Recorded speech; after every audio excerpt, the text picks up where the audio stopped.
on Comcast Sportsnet, part of the NBC Sports Group.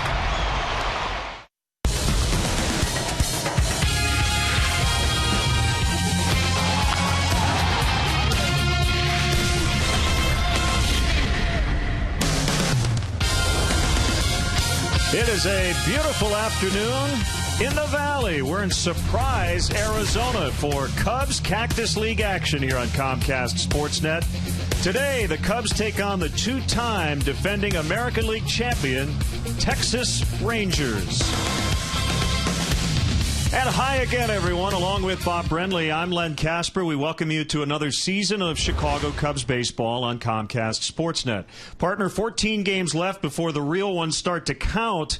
But 2 weeks before opening day, the intensity gets ratcheted up. You might see some starting position players go much deeper into the game. It changes a little bit, doesn't it? No question about it, Len. Early in camp, guys are just trying to get their legs underneath them. The pitchers are working on their mechanics. A lot of concentration on fundamentals, but as we get closer to the end of camp, Dale Swayman and his staff are going to put guys in positions that they're likely to be used during the regular season. Starters are going to pitch longer into the game. Position players are going to get more at-bats and ideally get ready for opening day. Matt Garza will pitch for the Cubs today. Still not official as to who's going to be the opening day starter. He'll probably slate in right behind Ryan Dempster, but he has pitched like an ace at times, hasn't he? I mean, nothing against Ryan Dempster or any of the other pitchers on the staff, but Matt Garza is one of those guys that can miss a bat when he has to. We saw a lot of that last year at Wrigley Field and around the National League, and Matt Garza, even though he's a veteran, even though he just wants to take his place on this staff, you know he would love that opening day start. So it'll be Colby Lewis, the ace of the Rangers staff for Texas this afternoon. We'll have all the action. We'll have some special guests and Cubs baseball from Arizona next.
What a day. It's Chicago-like here in Arizona. Billy Parker Field at Surprise Stadium. The Rangers and Royals share this beautiful spring training facility. And now the Cubs starting lineup brought to you by BMO Harris. Darwin Barney's going to play short today and lead off. Blake DeWitt's at second. Alfonso Soriano will bat third. Brian LaHare's at first. Giovanni Soto, the catcher. Ian Stewart is at third. Joe Mather has probably made this team, at least at this point, with 2 weeks to go. Steve Clevenger will be the DH. And Dave Sapelt, the speedster, is in right. Take a look at the Rangers defensive today. Josh Hamilton in left field. It'll be Craig Gentry in center. Connor Jackson over in right field. From third to first across the infield, we have Adrian Beltre, Elvis Andrews, Ian Kinsler, and Michael Young. Behind the plate today, Mike Napoli will be catching pitches from 14-game winner from last season, Colby Lewis. Big, tall right-hander. Basically a fastball slider pitcher. Will mix in an occasional curve, occasional straight changeup. And as we spoke in the open, this is the time of spring training that you'll see pitchers break out their entire arsenal. Early in camp, just working on their mechanics, working on rediscovering that strike zone. Mix in some fastballs, some straight changeups, and gradually incorporate your breaking pitches. I would assume that Colby Lewis will have his full arsenal working today. I would assume Corey Blazer, the home plate umpire, will have his full arsenal of strikeout calls. Bob Davidson, Mark Ripperger, and Tyler Funneman. I prefer Funny Man, but we'll call it Funneman. Let's go Funny Man. Cubs with their only off day of the spring yesterday. And this is actually a day-night split squad day for the Rangers. There's Dale Swaim, the Cubs manager. The Cubs are 8-12-1. The Rangers are 5-12-1. But again, they're coming off back-to-back American League pennants. So it's Darwin Barney getting a little action at short. He should be the starting second baseman on opening day, and he takes a strike from Colby Lewis.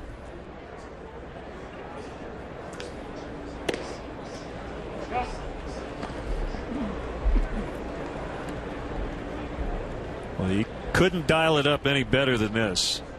Not a cloud in the area. The wind is blowing out, not very hard.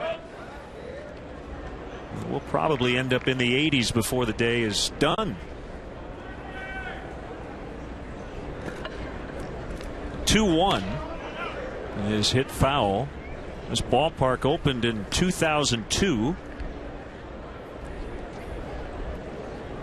And we were talking about the assorted Cactus League venues, and I mentioned that this is one of my favorites because they have the little abbreviated upper deck, which you rarely see in a spring training ballpark, as Barney goes down on strikes to start the ball game. Little tiny upper deck, a lot of shade, which is very important down here in the Cactus League.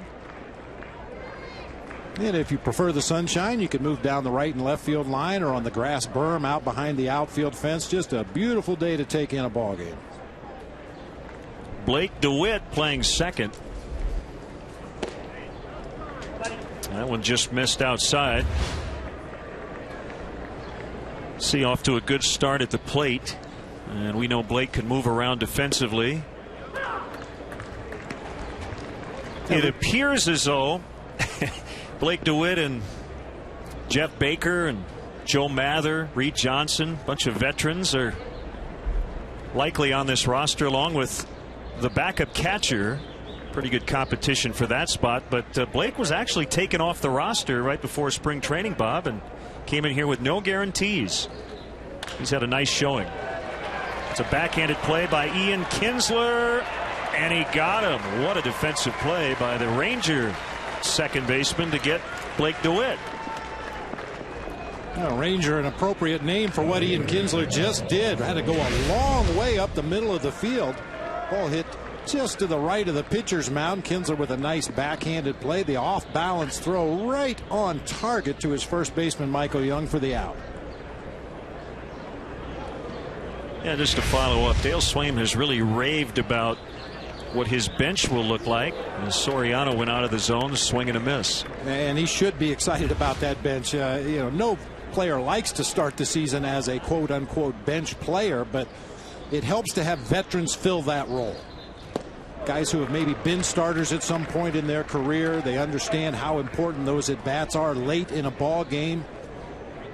Has some guys that figured to be very versatile off the bench, play multiple positions, which helps any manager late in a ball game. Well, Joe Mather benefits by the fact that you've got a left-handed hitting first baseman, right fielder, and third baseman. Blake DeWitt benefits by the fact that Mather, Baker, and Johnson are all right-handed hitters. So it should be a nice balanced mix on the Cubs bench. They go down quietly in the first. The Rangers are coming up.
Lewis went 1-2-3 in the top of the first. Matt Garza will face this Ranger lineup, written out by Ron Washington and brought to you by BMO Harris. Kinsler and Andrews off to hot starts here in the spring.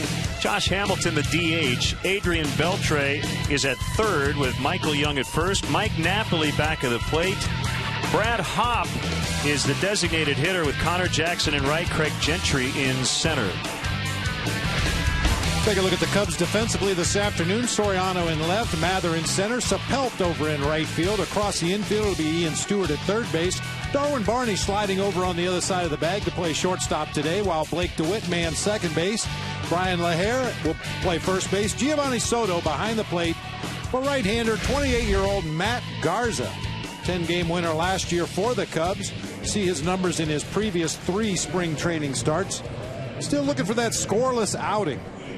Been very effective in the first inning of his outings. He has some trouble thereafter, so hopefully he'll be able to put it all together today and give Dale Swaim a very solid outing. A little bit of a different lineup the Cubs are facing today than the one they saw 2 days ago over in Mesa. A lot more of the Ranger regular starters participating this afternoon, including Ian Kinsler.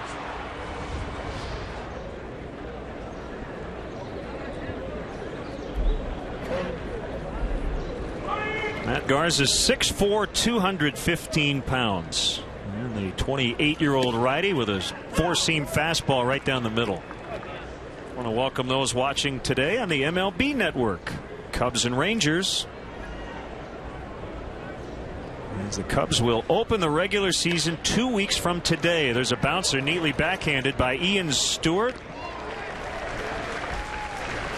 Now, we say opening day for the Cubs is 2 weeks from today, Bob, but I know the Mariners and A's left the country today. They're flying to Japan to start the season next week. A couple of exhibition games against Japanese major league teams, and then 2 games between the A's and the Mariners before returning to the States. I know the A's have to go to Sacramento when they get back to play against their AAA affiliate, but quite a bit of travel before the season even really gets underway. Elvis Andrus. Yeah, it is kind of weird to play 2 games that count toward the regular season standings, then come back and continue the exhibition season. Andrus signed a 3-year contract before spring training.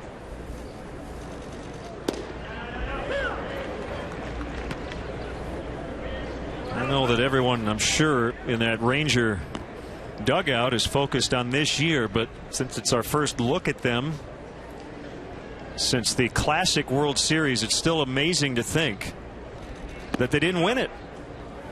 They were 1 out away, 1 strike away, and the Cardinals found a way to win Game 6, and then they won Game 7. Yeah, the Cardinals earned it. You can't take anything away from them, but yeah, it could be easy to make the argument that Texas was the better team in the World Series. Soriano coming in, and he has it on the move for the second out.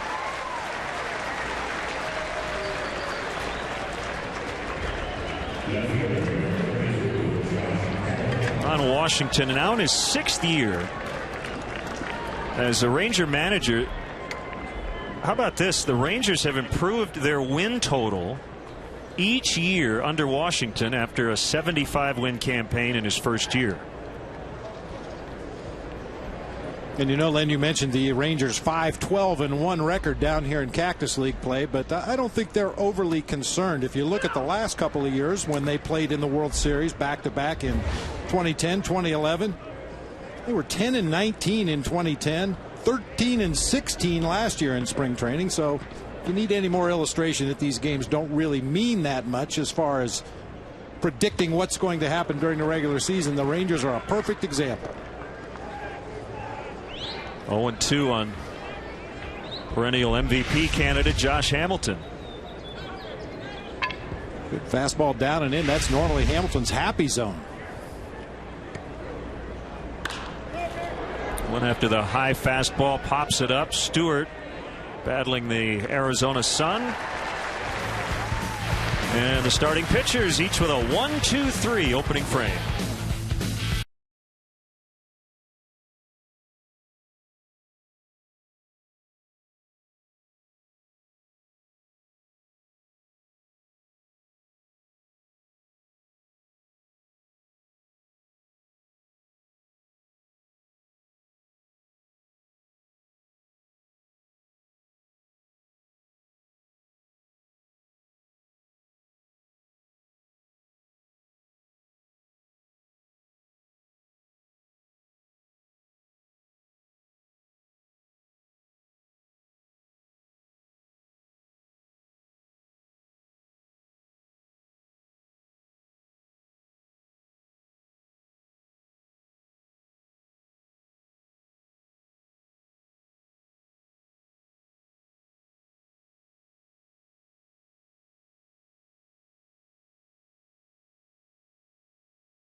tickets to the Cubs by becoming a member of the Cubs Club, the official fan club of the Chicago Cubs. Members will enjoy exclusive perks, experiences, and merchandise throughout the 2012 Cubs season. There's never been a better time to join, rejoin, or give a fellow Cubs fan the gift of a Cubs Club membership. To join today, visit Cubs.com. Just about every ballpark here in Arizona has the berm. It goes all the way around the outfield. Those are very popular seats. They're very popular for the outfielders in the Cactus League as well. We had some rain and some cold temperatures over the weekend, but I think back to where everybody expected it to be today. Just absolutely ideal. The wind, what little bit of wind we have, just enough to cool the fans off that are sitting in the sunshine this afternoon. Not a bad seat in this ballpark. Brian LaHare in that cleanup spot. And he hits the first pitch on the ground and is out 3-1. Michael Young, who can play anywhere on the infield. Now Giovanni Soto got off to a little bit of a late start this spring with a minor groin tweak. Kind of struggled at the plate, but he's starting to get locked in. Yeah, Gio's been swinging the bat much better lately. The groin doesn't appear to give him any issues behind the plate, but just looking to get more at bats, see more live pitching, get behind the plate, catch his own pitchers as we move forward here in camp. Well, and you talked about it in the open. It's getting that time of spring training where managers want to see their regulars on the field a little bit longer. They want to see their starters work deeper into the ball game. Try to use your relief pitchers in the roles that they'll be used during the regular season.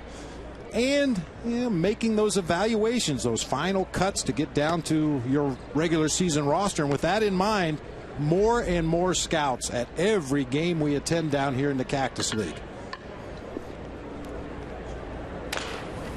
Broken bat chopper to Adrian Beltre.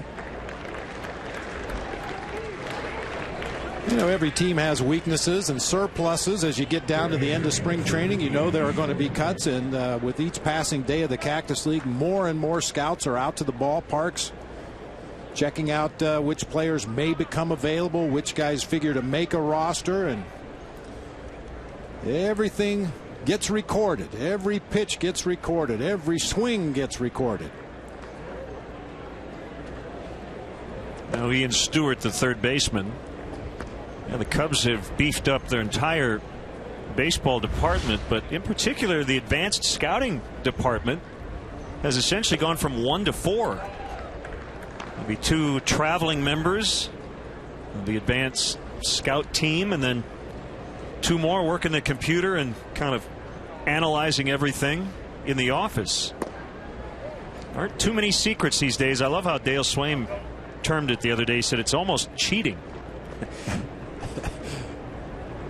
But what it tells you is that if you're not doing it, you're at a disadvantage. There's a base hit for Ian Stewart, first hit for either team.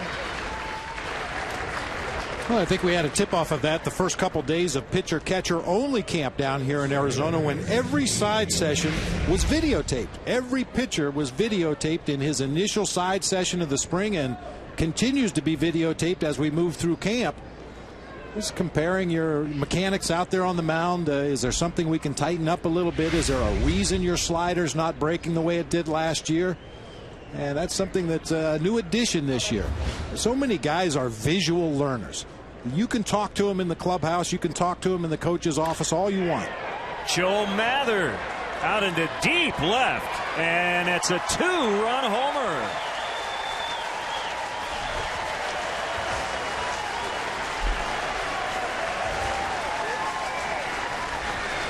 The Cubs starting outfield is set, but I guess it's a good problem to have if he stays hot in 2 weeks. Dale Swaim's going to have to find room for him in that lineup somewhere. So you talked earlier about his versatility. He's played all 3 outfield positions this spring. He's also played both corner infield positions.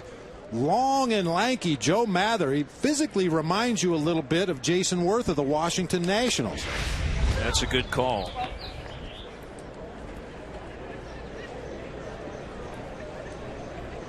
Steve Clevenger in the backup catcher competition is the DH today. Neatly backhanded by Young. And the Cubs strike first. They get a 2-out single from Ian Stewart, and then Joe Mather goes yard. 2-0 Cubs.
Long home run to left field. I mentioned earlier the comparison between Mather and Jason Worth physically.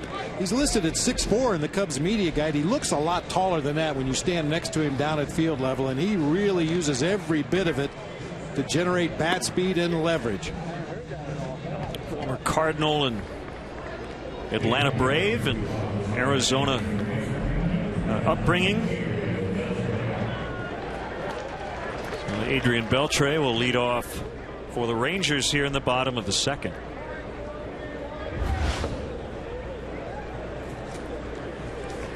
A couple of Cubs pitching notes.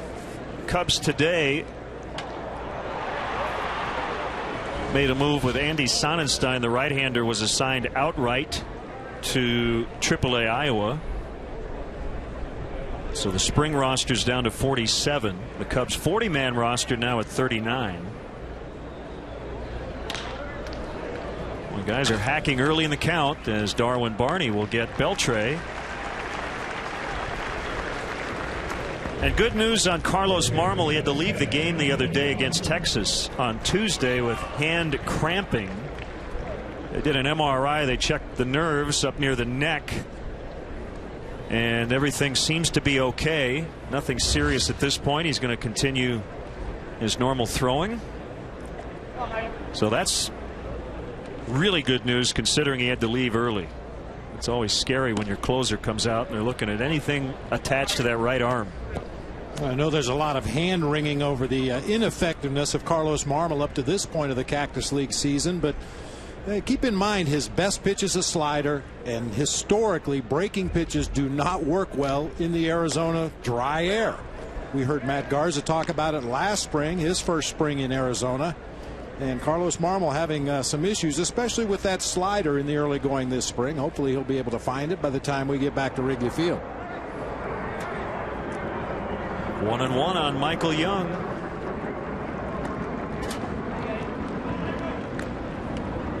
Well, the Rangers can hit, we know that. But they have a lot of pitching depth. Really a surplus of starters. Even after C.J. Wilson left to sign a multi-year deal with the Angels. But this team should score a bunch of runs yet again. How about this, Bob? They hit 210 home runs last year, the second most in the major leagues. They had the fewest strikeouts, 930. That doesn't really add up. Most teams that hit a lot of home runs are going to strike out. Playing 81 games in their home ballpark, all you want to do is make contact.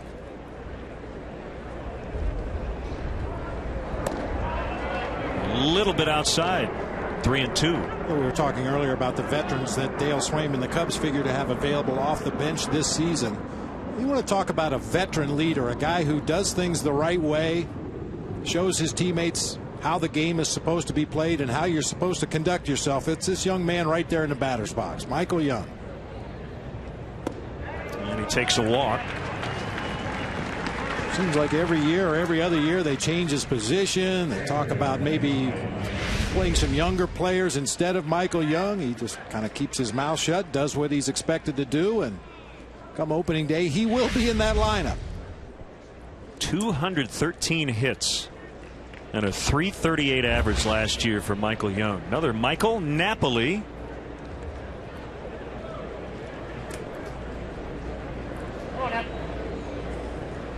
Young tied with Adrian Gonzalez for the major league lead in hits last season. Napoli missed some time recently with groin tightness, but his name was splashed all over the headlines for something that had nothing to do with baseball, but rather his cell phone number. And I guess if you're trying to get a hold of Mike and you have his old number, you're probably going to need a new one. Did you see the story about C.J. Wilson? Yes, I did. I guess Wilson heard or saw some comment about Napoli wanting to take his former battery mate deep in a game. So as a fun ha-ha prank, he tweeted his cell phone number. Oh, brother. And then deleted it and said we're even. But Napoli's response, at least what I read, I don't think he got the joke. No. I believe they said C.J. Wilson had 160,000 or more followers. I'm not real familiar with Twitter and all that it entails, but I would assume that those 160,000 plus all have a number of people that they tweet to as well. Well, Mike Napoli had to change his cell phone number.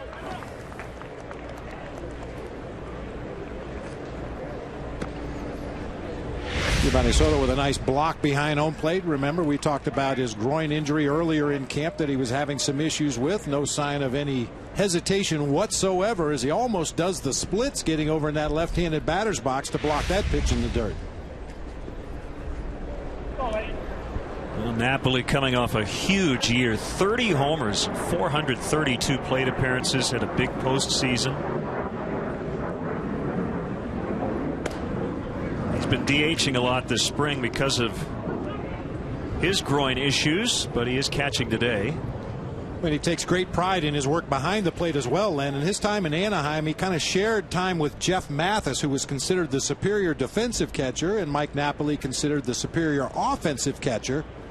He threw out 36% of the runners that attempted to steal on him last year. Swing and a miss, strike three. First punch out for Matt Garza. And we touched on it in the open, Len. This, for me, is what sets Matt Garza apart from the other pitchers that figure to be in the Cubs rotation this year. When necessary, he has an arsenal that can miss an opponent's bat. We've seen the big overhand curveball. At times, his fastball can be overpowering. And there are going to be a lot of situations over the course of the regular season where you need to miss bats.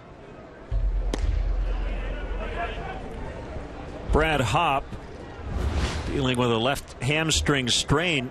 He's going to play in both their games. They've got a night game tonight against the Reds in Goodyear, and he's going to DH in that one too.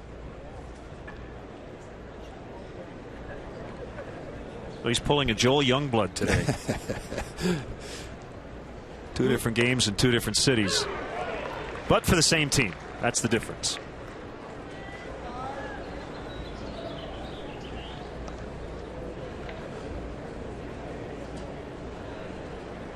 Runner at first with 2 outs as the Cubs got a 2-run homer from Joe Mather in the top of this inning.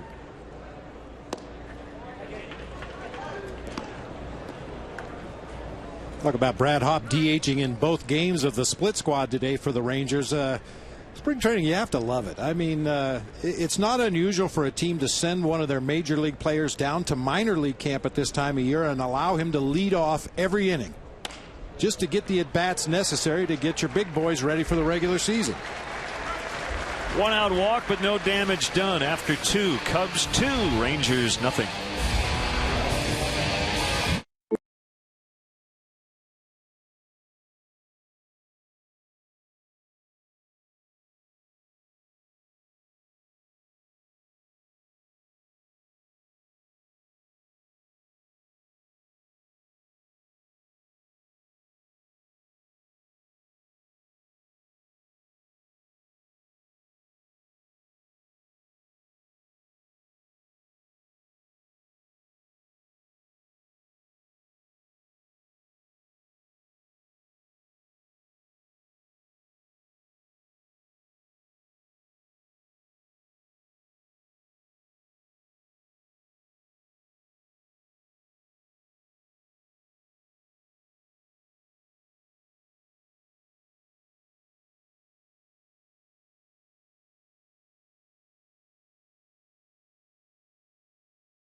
excitement of Major League Soccer is on Comcast Sportsnet. Tune in for the Fire's home opener as they look to put the burn on the Philadelphia Union at Toyota Park. Don't miss a minute of the action. The Fire and Union, Saturday at 7 only on Comcast Sportsnet. Fans' best friend. Dave Sapelt, fair into the left field corner.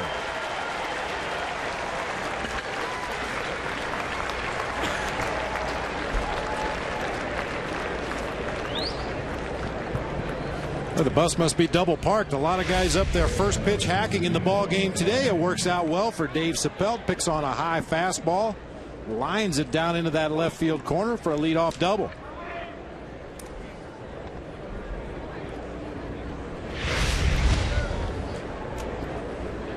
So we'll see what Darwin Barney has in mind. Beltre in at third. Darwin likes to hit the ball the other way, so it would be a good idea here.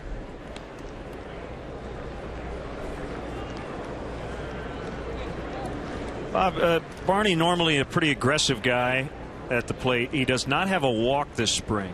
Neither does Starlin Castro. And that did catch a part of the bat. Strike two. Are guys more aggressive sometimes in spring training, or is that a little bit of an issue for your middle infielders? You'd like to maybe see them take a few more pitches. Yeah, I think guys are what they are. I mean, Darwin Barney's always been a very aggressive swinger at the plate. Same thing goes for Starlin Castro. And in this circumstance down here in spring training, especially the early part of spring training, pitchers are just trying to work on their fastball, the location of their fastball, mix in some off-speed pitches early. But as I mentioned in the open, as you get deeper in camp, guys are going to start throwing more breaking pitches. They're going to throw breaking pitches when they're behind in the count. They're not necessarily going to start every hitter with a fastball. So, yeah, maybe you'd like to see a little more patience, if not walks, at least some deeper counts. Force the opposing pitchers to start throwing more pitches. Including Barney's strikeout to begin the game. 68 combined ABs for Castro and Barney without a walk. Just kind of interesting. And for the hitters in spring training, usually the last thing to come is your strike zone recognition. You take so much batting practice, whether it be off a tee or soft toss or hitting off the coaches or the pitching machines, and you're just geared to swing, swing, swing. And then you get out here in the Cactus League games and every pitch is not right down the middle and hittable. So it's kind of a change in mindset from the first couple weeks of camp when you just want to get your repetitions. You want to swing as much as you can. But once the game starts, you have to start narrowing down that strike zone, and that's usually the last thing to come. Well, I guess as long as he hits over 400 with a batting average, he doesn't have to walk. Castro's hitting .318, but no Starlin in the lineup today.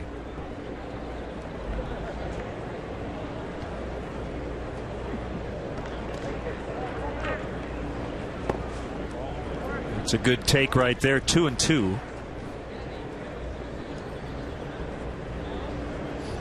Colby Lewis trying to throw those pitches that give the illusion of a strike ahead in the count here. Kind of an off-speed pitch just off of the outside corner and down. Runner goes and Sapelt's in. Meanwhile 3-2 on Barney.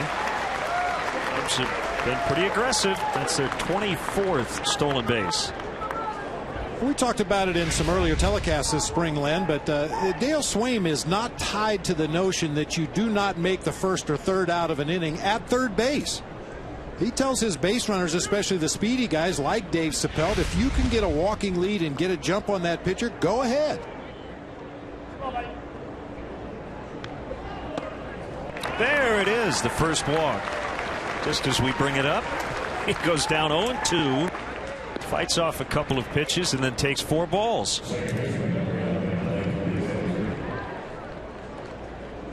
And not only stealing third base with nobody or 2 outs in an inning, but also runners going first to third in those same situations.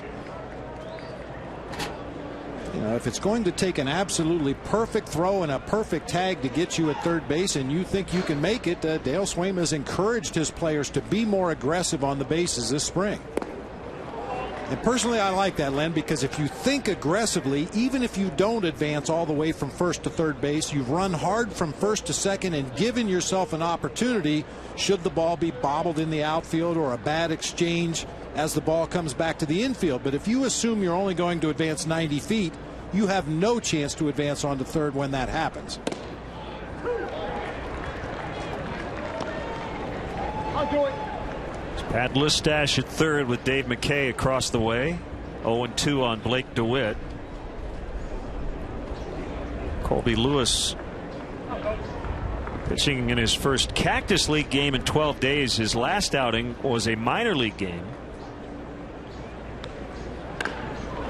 Jam shot bouncer, and that'll score a run as DeWitt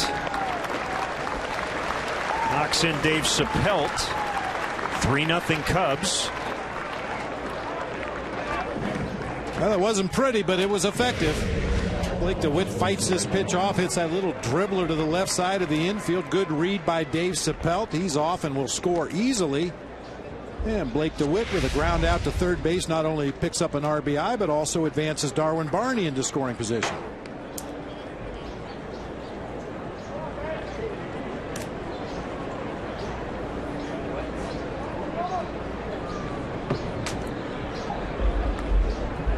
Inside to Soriano. Colby Lewis fronting a pretty deep Ranger rotation. Mentioned they lose C.J. Wilson to the Angels via free agency, but they pick up right-hander Yu Darvish out of Japan. Their closer Neftali Feliz will join the rotation. They've got Joe Nathan as their new closer.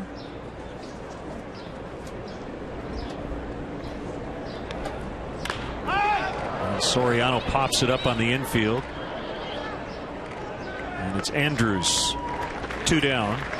Well, you mentioned Joe Nathan. He's on the card to pitch today. We'll see how the game progresses, but new closer Joe Nathan scheduled to pitch later in the ball game today.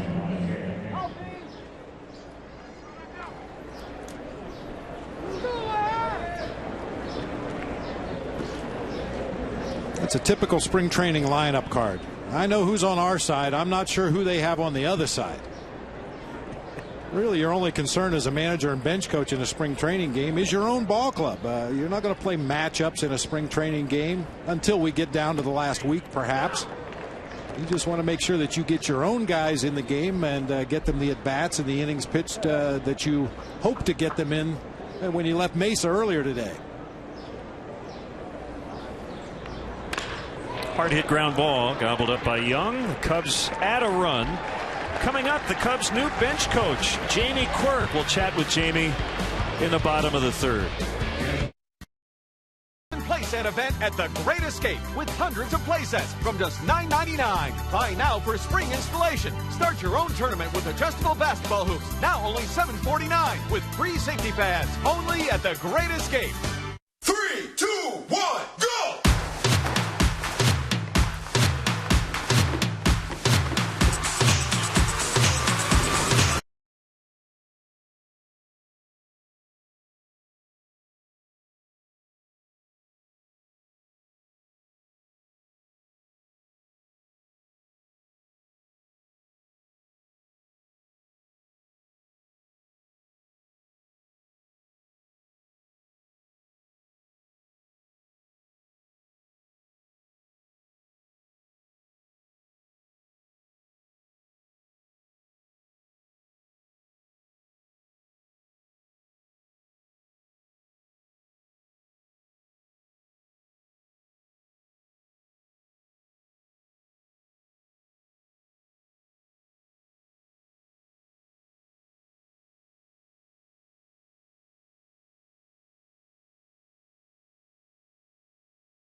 Welcome back. Cubs leading the Rangers 3-0.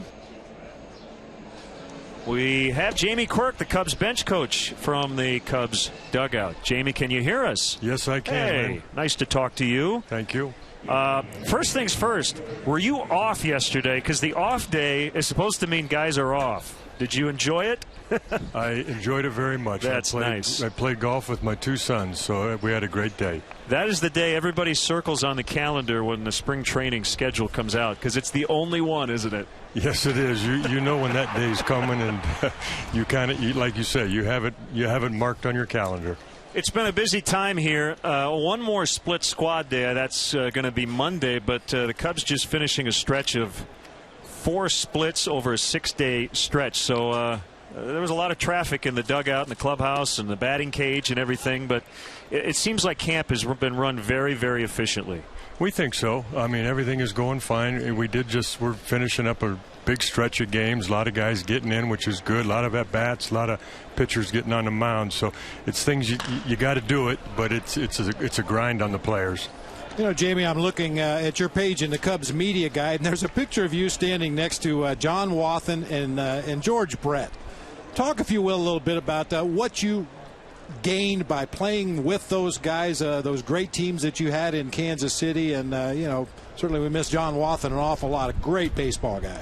Yeah, we all came up together, and you know, that was in the day when the Royals were obviously a really good ball club, and we strived and we played the game the right way. You know, just like we're trying to teach here: run balls out, play hard, play 9 innings every single day.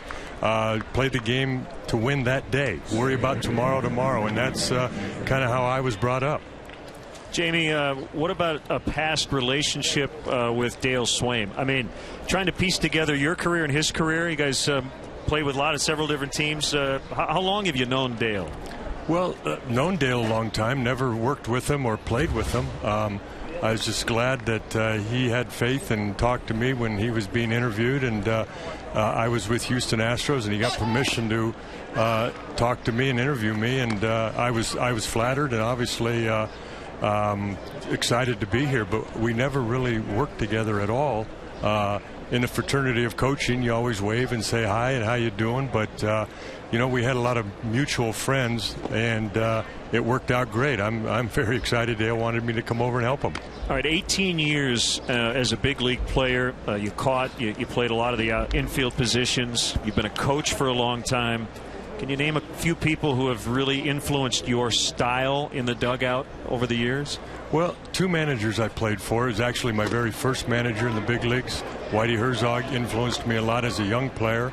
And my last manager I had when I was in my late 30s was Tony La Russa, and they really influenced me getting into this coaching business. I kind of knew I wanted to do it all along. I'm a baseball guy, but they really influenced me a lot. And players that I played with in my career, obviously George, the way he played the game. Hal McRae was a big influence. First guy he was managing the Royals when I first got hired as a coach, so he got me into the coaching part of it. Those are 2 guys that really stick out and kind of molded my career a little bit. Now, once again, Jamie, looking at the media guide here, and I'm just poking a little fun at you. You were primarily a catcher, and you work extensively with the Cubs catchers here in camp, but it looks like you played everywhere but center field. Well, actually, I played everywhere but center field and pitcher in a big league game. I came up as a shortstop, and I played there in the low minor leagues, and they moved me over to third and played there in AAA, and kind of realized that was kind of a dead end with George Brett, 1 level ahead of me. So I kind of influenced everybody. Hey, I can play anywhere, anything to help the team, and that was kind of what we did back then. You know, you just wanted to do anything you could to help win a ball game, and I learned a lot of positions. And then actually, Bob, I had, I think, about 4 years in the big leagues before I ever caught a day in my life. And Whitey said to me after the '78 season, we finished the playoffs and lost to the Yankees, and he said, hey, how would you like to go to instructional league and catch? I think it'll really help your career. And by gosh, I think it put 10, 11 years onto my career. Well, you played for 18 years in the big leagues, and you've been doing this now for a long time as a coach. Great to have you with us, Jamie. Thanks for the time. Thank you, guys.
Your guests in the luxury at the new Budweiser Bleachers. The Budweiser Bleacher Suite features a sports bar atmosphere with new TVs, bar-style tables, and windows that open up to give you the atmosphere of the bleachers in your own private room. The suite can hold up to 100 guests and includes food, drinks, and parking, yes. For more information, visit Cubs.com/suites or call 773-404-4200. That parking is huge. Oh, yes. Thanks to Cubs bench coach Jamie Quirk for chatting with us. As Giovanni Soto rolls one into left to lead off single off Colby Lewis here in the fourth.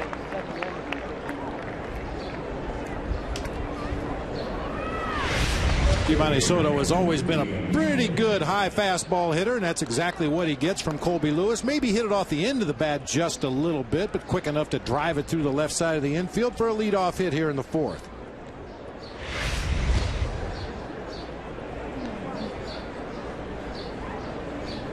Ian Stewart still looking for his first home run of the spring. Really rough final year with the Rockies last year. Injuries were a problem, a hamstring and a wrist issue, and the left wrist may not be 100% for a while.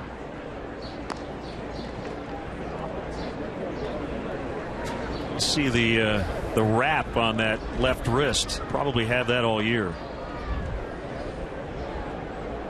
Oh, we've talked about it many times over the past 7 years, Len. Those hand and wrist injuries always take longer than you think to return to full strength. You do your rehabilitation with your trainers, you lift your weights, you do your flexibility exercises, but swinging a baseball bat at a 90+ mile/per-hour pitch puts a lot of strain, a lot of stress on that wrist area, and it may take a little while longer before Ian Stewart gets back to full strength.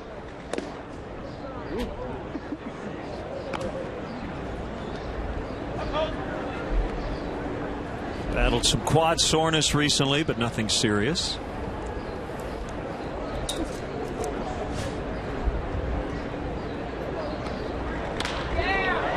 Up in the air, and it's Craig Gentry with Soto tagging from first, and he's going to be out. And again, the Cubs being aggressive. To borrow your line, Gio runs hard, he just doesn't run fast.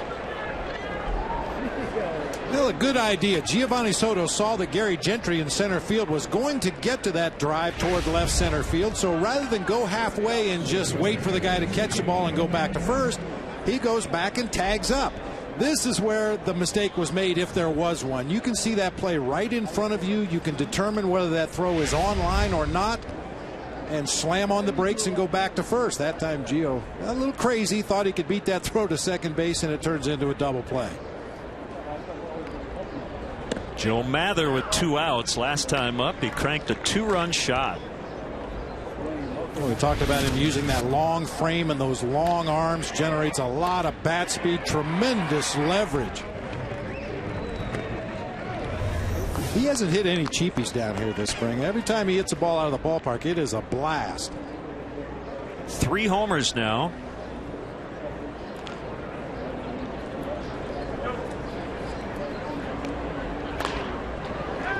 And that's squib toward right, and a base hit. Same guy.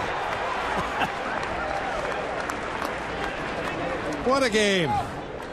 First at bat, he hits one 400 feet onto the grass in left center field, and this time he cues one off the end of the bat, but finds a perfect spot on that right side of the infield to leg out an infield hit.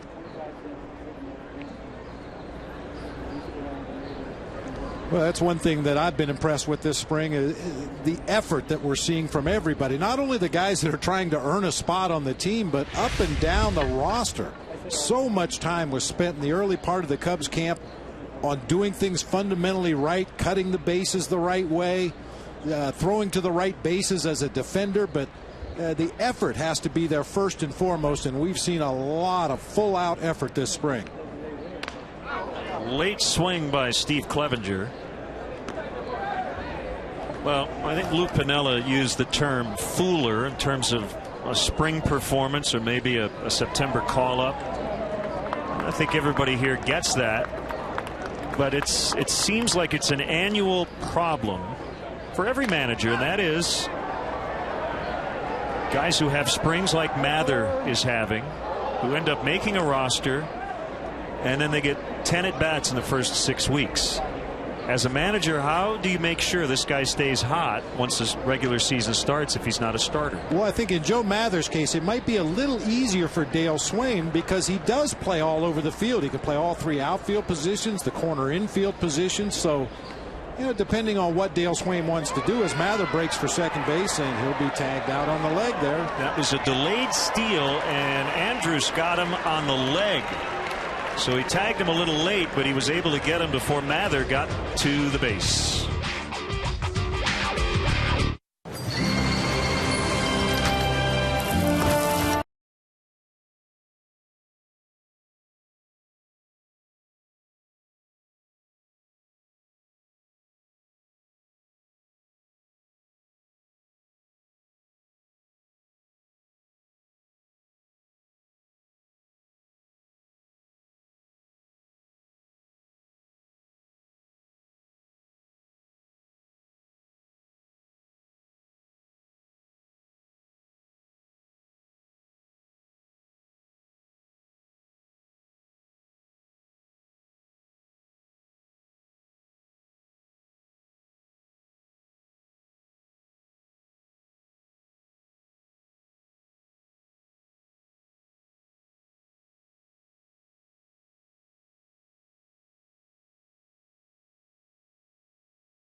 Bottom half of the 4th inning, we're going to show you what a delayed steal looks like. Unfortunately not successful, but Joe Mather with 2 great big shuffle strides off of first base and then breaks for second after the ball is nearly in the hitting area.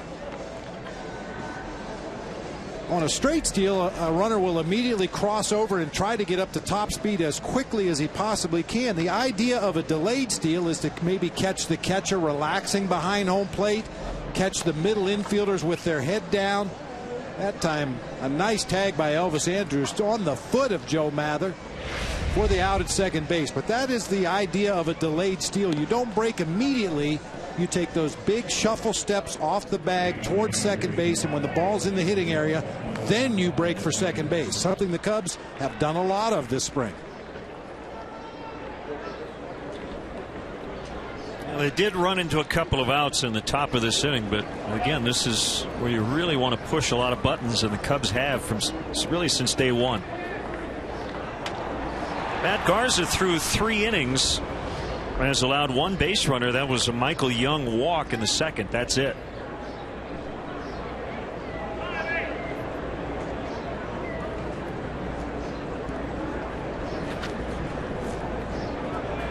And the pitch to Elvis Andrus.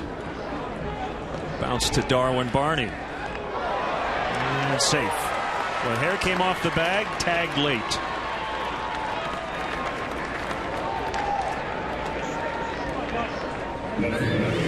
Well, Darwin Barney is not unfamiliar with the shortstop position, but it's been a while since he's had this much work at the position. Has to back up briefly on that big hop. His throw is high to Brian LaHair. Looked like he may have brought that tag down on the back of Elvis Andrus, but the first base umpire wasn't really in a great position to see the tag behind the runner, so the Rangers had the leadoff man on. That's an error on Barney. As Josh Hamilton takes ball 1. Hamilton due to become a free agent after the season. And a very highly publicized alcohol relapse this past winter, and he has been and remains very upfront about how many demons he's had to fight on a daily basis, and really will continue to battle the rest of his life. His dedicated mentor, Johnny Nairn, left the Rangers this winter to become the hitting coach in Milwaukee.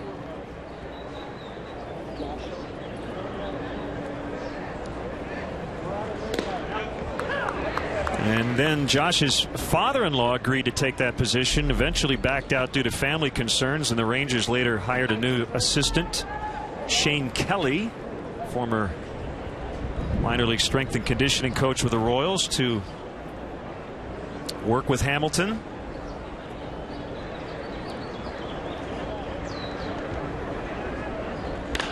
Oh, he waited back beautifully and lined it into right.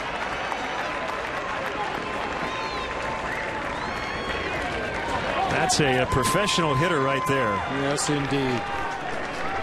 You talk about how he stayed back. He recognizes the breaking pitch out of Matt Garza's hand. Even though his weight had shifted out onto his front foot, his hand stayed back. He never took his eye off the pitch and lines it into right field to put runners at first and third. Well, that's a good segue, because that swing reminded me of Chipper Jones, who's been known to do that. Chipper announcing that he's going to retire at the end of this season.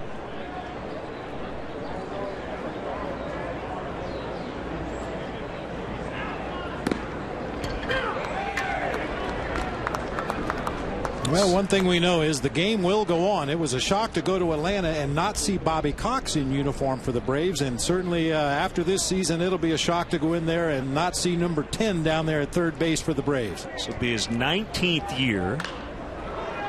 Now, Chipper is a career .304 hitter. He hit .275 last year and was in the 260s the 2 years before that. Won the batting title in '08, hitting .364. Don't think that's not important to him, by the way, to finish his career at 300 or better.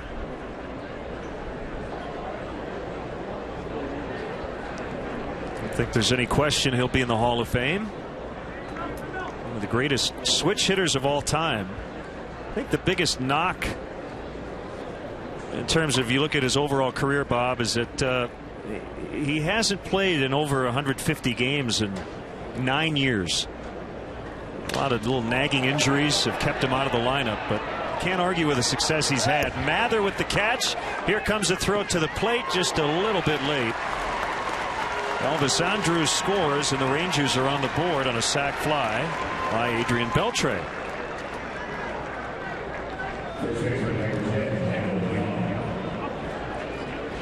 Well, the Cubs might have a chance at Elvis Andrus at home plate. Mather coming straight in on that ball, able to get his momentum going, unleashes that strong throw that just tails far enough up the third baseline to give Andrus a lane to get on the plate and score the Rangers' first run of the game.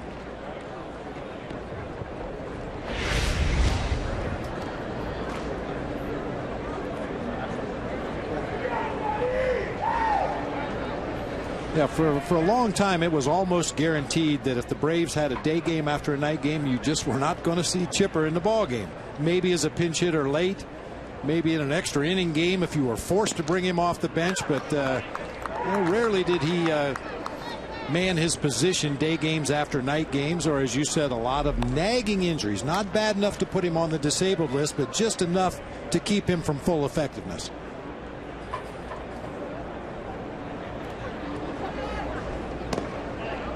Outside on Michael Young, 1-1. The Rangers with their first hit of the day. That was the Hamilton single. And this run here in the fourth unearned because of the Darwin Barney error. Chipper will turn 40 in April.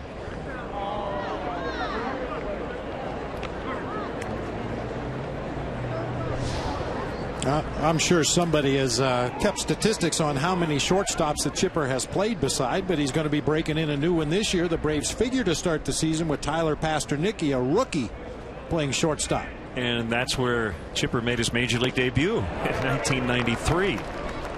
I'll just miss talking to him, and I hope he stays in the game in some capacity, because he is as honest about himself and his approach, and is a really fascinating guy to talk to.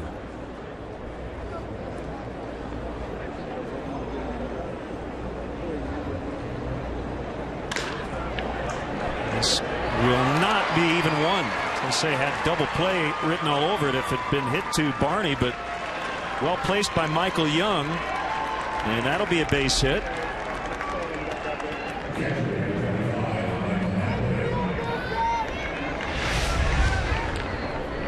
Ball bounced right back over the mound up the middle of the field. At that point, it looked like a possible double play, but Darwin Barney, with a very shallow line moving to his left up the middle of the field, could only get it on the webbing of the glove and then trickled out into center field for a base hit.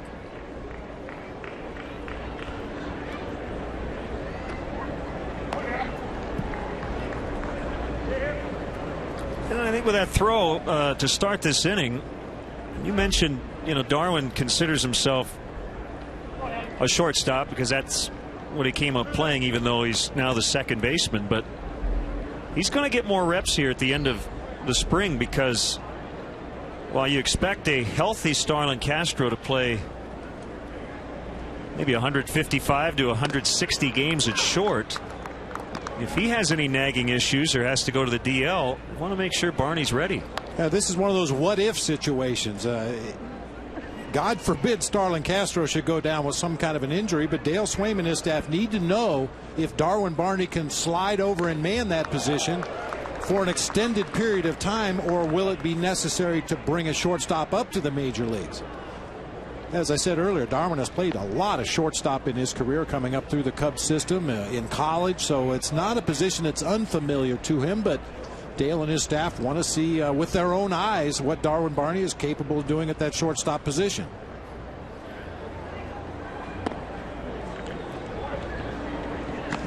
That's why one of your bench roles is usually occupied by a guy who can play both middle infield positions.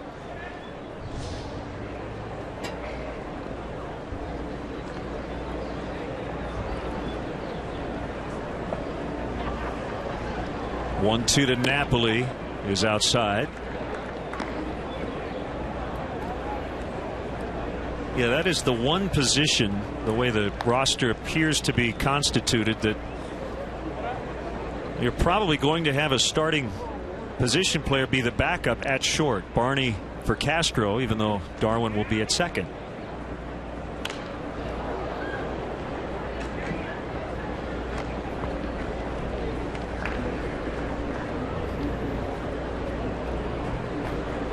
Now, having said that, I think Joe Mather could put on a shortstop's glove if you needed him to.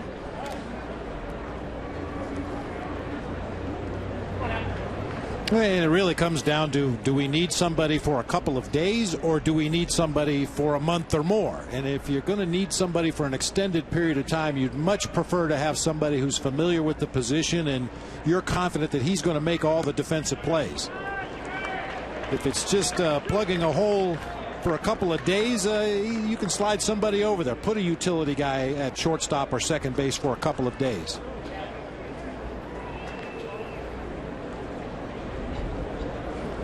Joe Mather, you see him signaling to his right and his left. A lot of talk. The sun is really tough right now in the middle of the field. Shadow almost directly behind Joe Mather in center field. Wants to get some help from the corner outfielders should he have to battle that sun.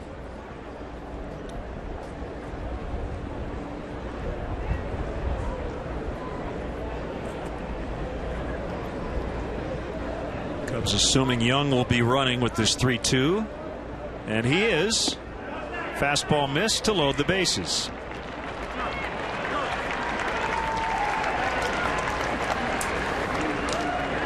Hey fans, next time you want to catch a Cubs game, head to StubHub, where you'll find the seats you want and the freedom to choose where you want to sit. StubHub is the official fan-to-fan ticket marketplace of the Chicago Cubs. For more info, visit Cubs.com/StubHub.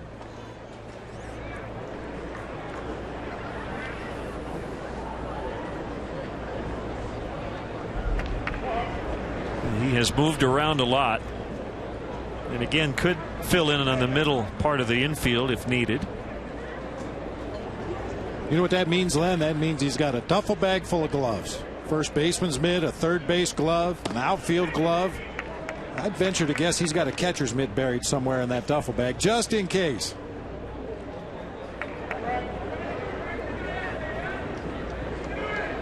And what a great guy to have as your bench coach if you're Joe Mather.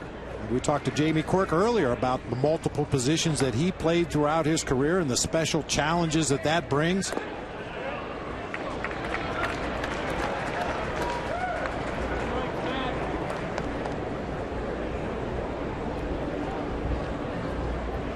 Bases loaded for the Rangers. A run in. And a 2-0 count on Brad Hopp. How about two? DeWitt, Barney, and LaHare can't pick the relay throw. It's been a rough inning for Darwin Barney at short. And as the Rangers have tied it up, they get 2 runs.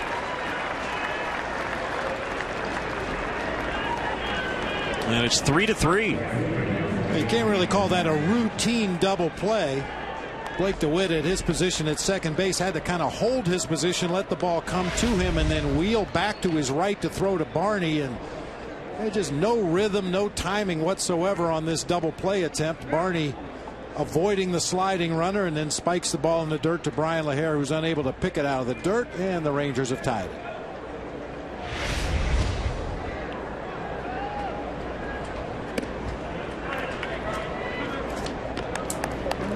So there's an error in there on Barney, I think, allowing the second run to score. So that's 2 errors on Barney this inning.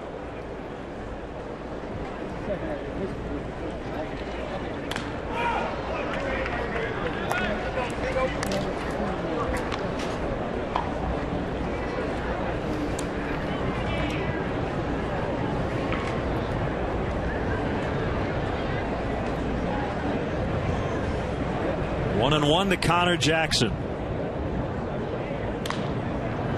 Pop up on the infield. And it is LaHare to end it. But the Rangers get 3 to tie it up. We go to the 5th. It's 3-3.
The new Chicago Cubs baseball summer camps offers children age 5 to 13 of all abilities the ultimate major league experience for 8 one-week sessions in 6 convenient locations around the Chicagoland area. Join fellow teammates for a week of top-notch baseball instruction, exclusive access, and unforgettable moments. Visit Cubs.com/camps to sign your future Cub up today.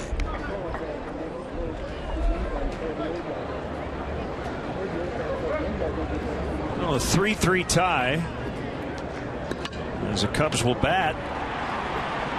against Colby Lewis in the 5th. Steve Clevenger was at the plate when Joe Mather was caught stealing to end the top of the 4th. Really good battle between Steve Clevenger and Wellington Castillo, and it's so close, and it could be that way at the end, that Dale Swaim admitted it could come down to just you have to pick one and really have no explanation for the other guy. And Michael Young couldn't handle that ground ball.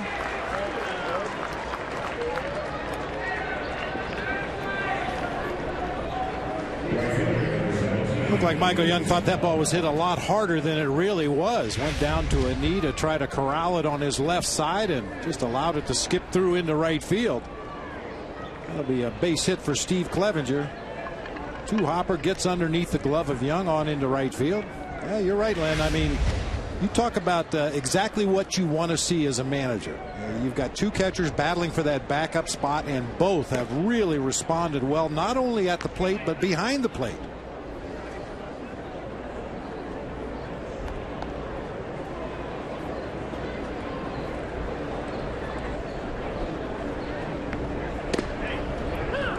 That's a strike, 1-1. Colby Lewis, pretty good story. He signed with the Rangers prior to 2010 after pitching in Japan for 2 years. Originally came up with the Rangers. Some time with Detroit and Oakland. Had really good success for Hiroshima in Japan. And as I said earlier, now fronting a pretty impressive Texas rotation, coming off back-to-back American League pennants.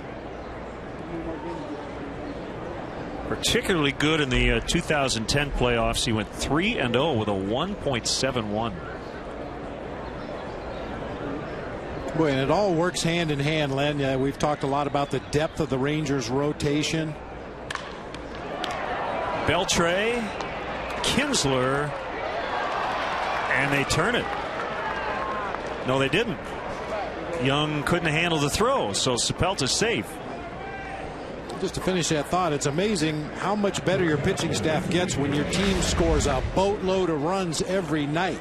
Pitchers feel like they don't have to be quite so fine. They can attack hitters a little bit more, and when you're aggressive and confident out there on the mound, that's when you're going to pitch your best. That high-powered Rangers offense in a roundabout way makes their pitching staff much, much better. Well, each team with a pretty good double play chance that they didn't turn. The only double play has been an F8 to 4.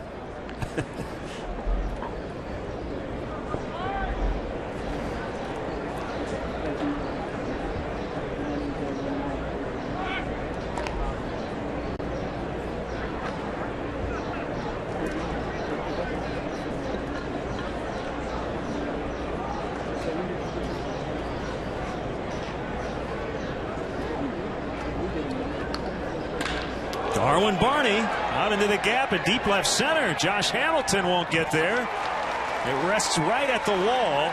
Coming around is Sepelt, and Darwin Barney, after a 2-error bottom of the 4th, gives the Cubs the lead back here in the 5th.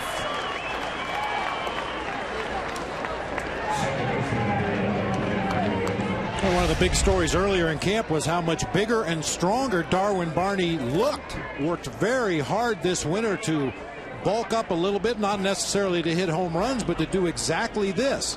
Boy, what a great turn at second by Dave Sepelt. Right foot's going to hit the bag at third. That's something that the Cubs have worked on all spring training. They use it as part of their conditioning work on a daily basis, running the bases, hitting the corner of the bag with your right foot so you can cut that base effectively, get yourself on the way to the next base.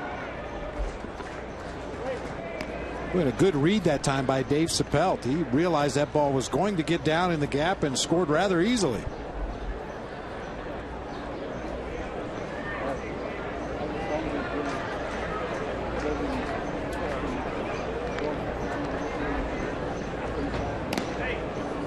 Good backdoor breaking ball to make it 1-1.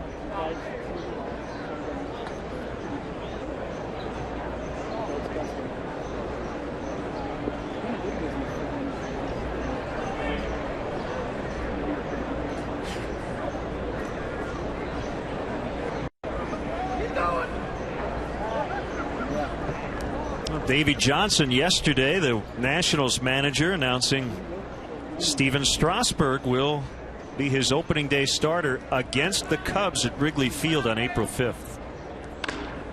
Dale Swaim will announce his opening day starter tomorrow. It'll be Ryan Dempster or Matt Garza. The way the days line up currently, it appears as though it'll be Dempster, but we'll see. Strasburg returned late last year after Tommy John surgery, and he kind of picked up right where he left off. Foul tip, strike 3.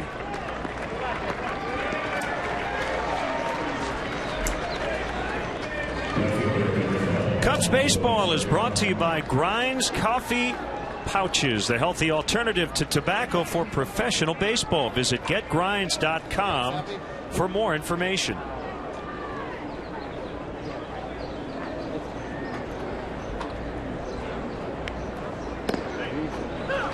As Strasburg, Bob, came back in September, made 5 starts. Just to get the rust off. 24 innings, 15 hits, no home runs, 2 walks, 24 strikeouts. A whip of 0.71.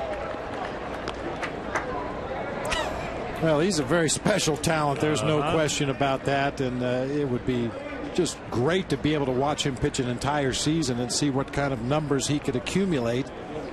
And not only that, but Davey Johnson wants to see him win a whole boatload of ball games. That Washington Nationals team has a chance to surprise a lot of people. I don't think it's even a surprise anymore. They figure to have a very, very good ball club. Well, one guy you mentioned earlier, you know, is going to have a better season, Jason Worth, than he did last year. Soriano skies to deep left, and a 2-run homer onto the berm. His 5th home run of the spring, and it's 6-3.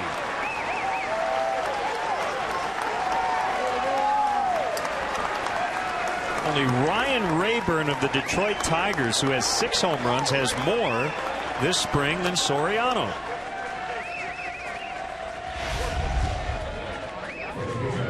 With very little doubt about this one. The only question was, would it hit the scoreboard, go over the scoreboard, or because it was so high, land just short of the scoreboard? That was a towering home run to left field by Alfonso Soriano.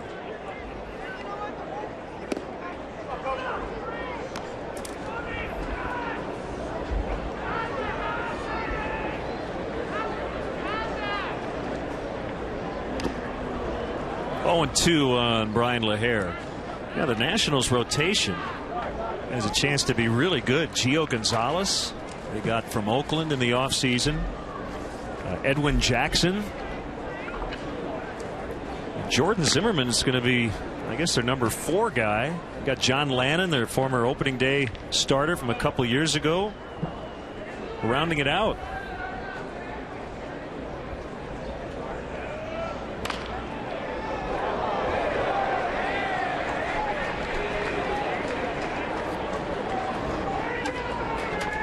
We talked about their general manager Mike Rizzo a couple of years ago when he took over that Washington team, and we speculated it would not be long until they were competitive or more than competitive in their division. I think this is a year.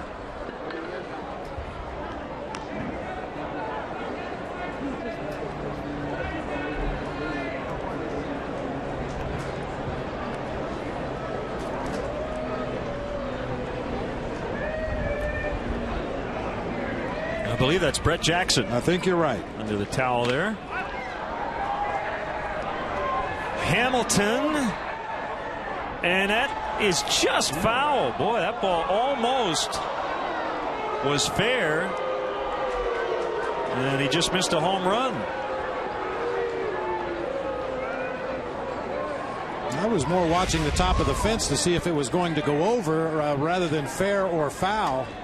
I got a certificate for Pearl Vision. Let me get a little better look from this angle. Wow, very tough call. You can see that yellow foul pole extends all the way down to the ground, but the bottom of it's in the shade. Very tough for the third base umpire to see exactly where that ball hit on the fence. Corey Blazer going to go under the hood? Oh, no.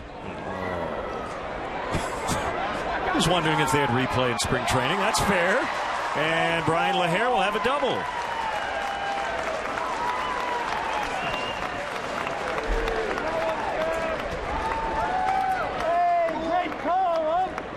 Well, it worked out in the end for LaHare. It's a little late with the swing. Produces that pop-up down behind third base. Beltre with a real tough chance running straight away from the infield. A little better angle for Elvis Andrus, but even he couldn't get to that little floater. There's Mike Maddox, the Rangers pitching coach, who interviewed for the job Dale Swaim eventually got. Cubs managerial position. I think we both agree Mike will be a manager at some point. A lot of family considerations. And speaking of family, his brother Greg is now working with the Rangers. Special assistant after a few years with the Cubs.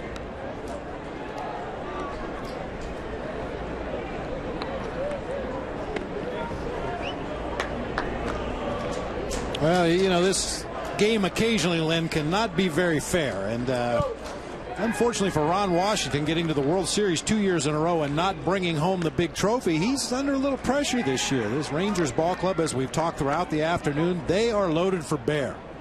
This is not a team that just wants to win their division. They want to win the whole thing. They've had a taste of it the last couple of years, and as I said, this can be an unfair game if the Rangers should happen to stumble out of the chute and run up against any kind of adversity and find themselves looking up at the rest of the division. Now, Mike Maddox's first major league managing job could be here in Texas.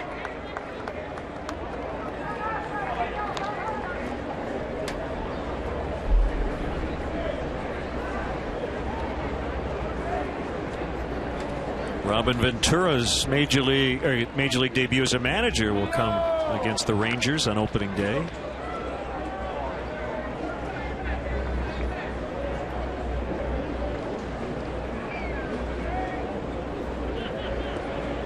And if you're not familiar with Ron Washington's past work as a coach before he got the Ranger job as a manager, if you saw the movie Moneyball, you saw that he made Scott Hatteberg a serviceable first baseman by working with the former catcher.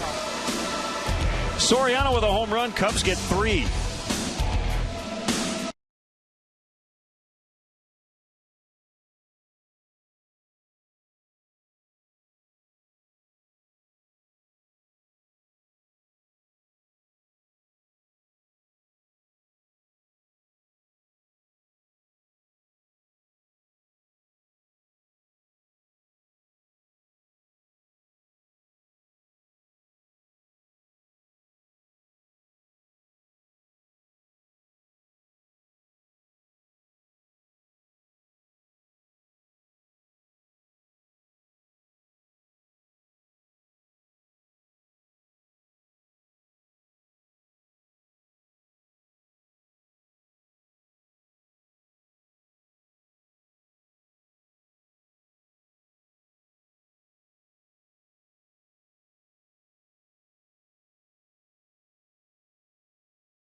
Pat Boyle reminding you to join us for Sportsnet Central presented by AT&T Uverse tonight at 6:30. The Bears sign running back Michael Bush. Bruce Weber talks for the first time since he was let go in Champaign. Bruce Carmody staying put at NU.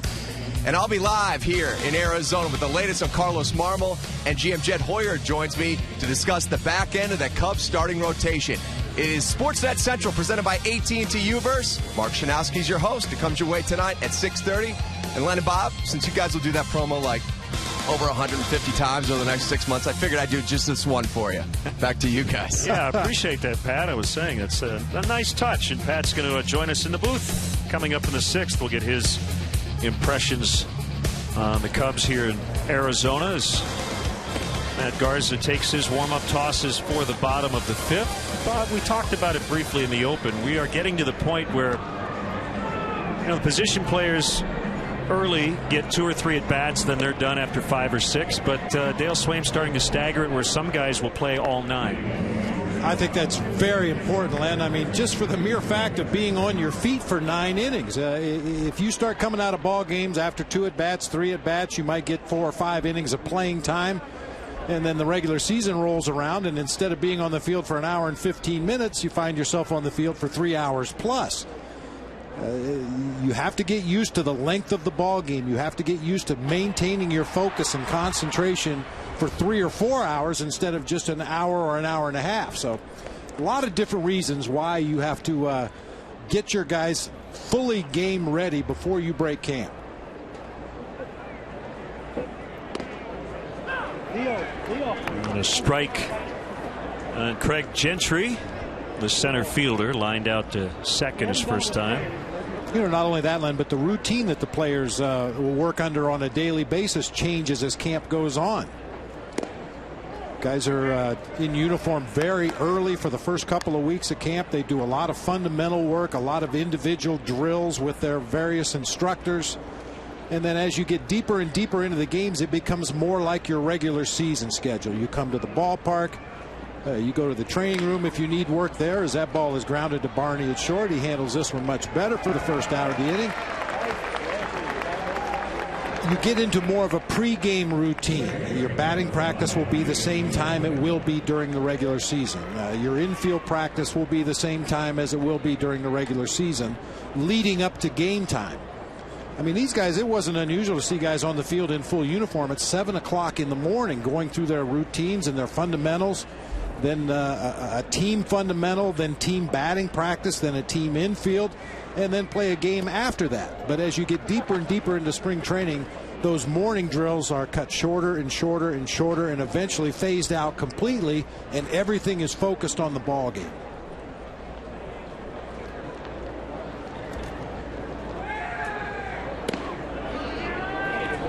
One and one.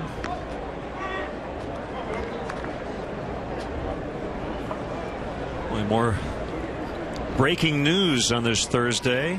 Jeff Morad has stepped down as the CEO of the San Diego Padres.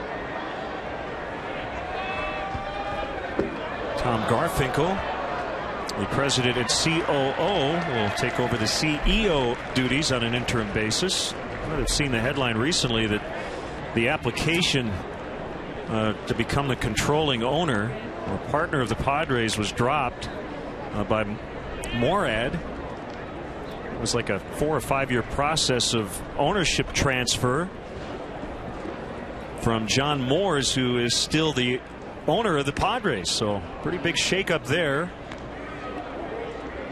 We'll see the Padres in a couple of days in Mesa. 2-2 on Ian Kinsler.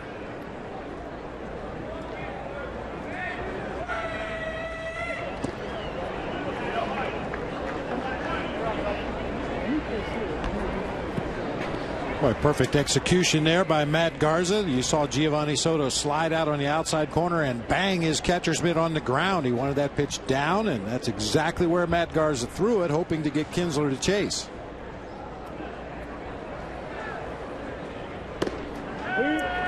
Ball 4.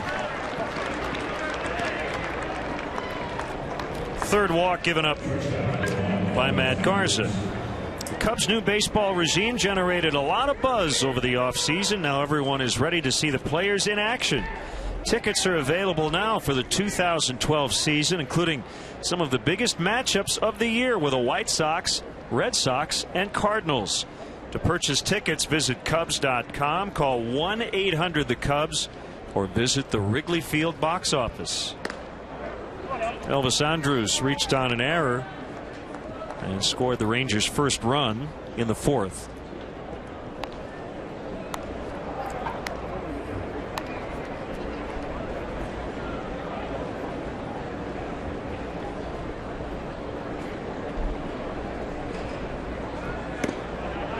It's a high strike, 1-1.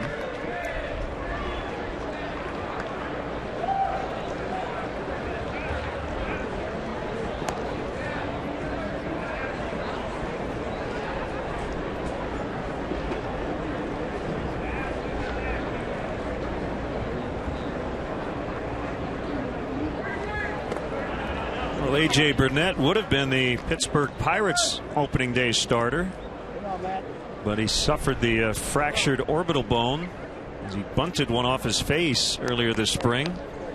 So it's going to be left-hander Eric Bedard instead.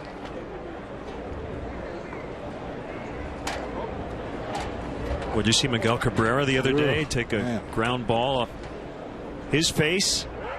Well, that was nasty. They don't call it the hot corner for nothing. I mean, Miguel Cabrera came up as a third baseman initially, I believe, and moved across the diamond as he got a little bigger, a little stronger, gained a little more weight, but now asked to move back across the diamond to make way for big Prince Fielder over at first. That just kind of balances out that field, you know. With Prince on the right side, the field tends to tip that way just a little bit, but you put Cabrera at third base, it levels everything off. You know, actually, Cabrera was originally a shortstop and moved to third at the suggestion of Ozzie Guillen, who was the third base coach for the Marlins at the time.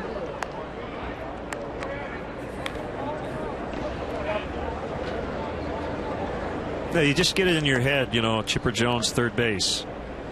You know, had played a little left in the earlier part of this decade, but again, he was a shortstop when he made his major league debut. Called strike 3 to get Andrus. 2 down.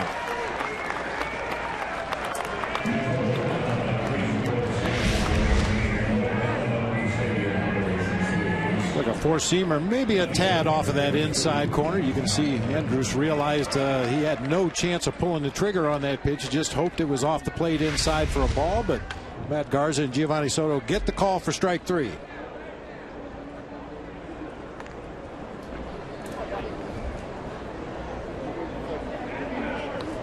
And Hamilton hits that one right under the glove of Brian LaHare. Hit it hard. And they have him at second and third. I think LaHare just put his glove down too late. Well, I'll tell you, that's every first baseman's worst nightmare. You're holding a runner on the bag. You know you don't have very much range as you shuffle off into a defensive position. You've got a left-handed pull hitter at the plate who hits a bullet your direction. I just don't think Brian LaHare had enough time to react to that ball.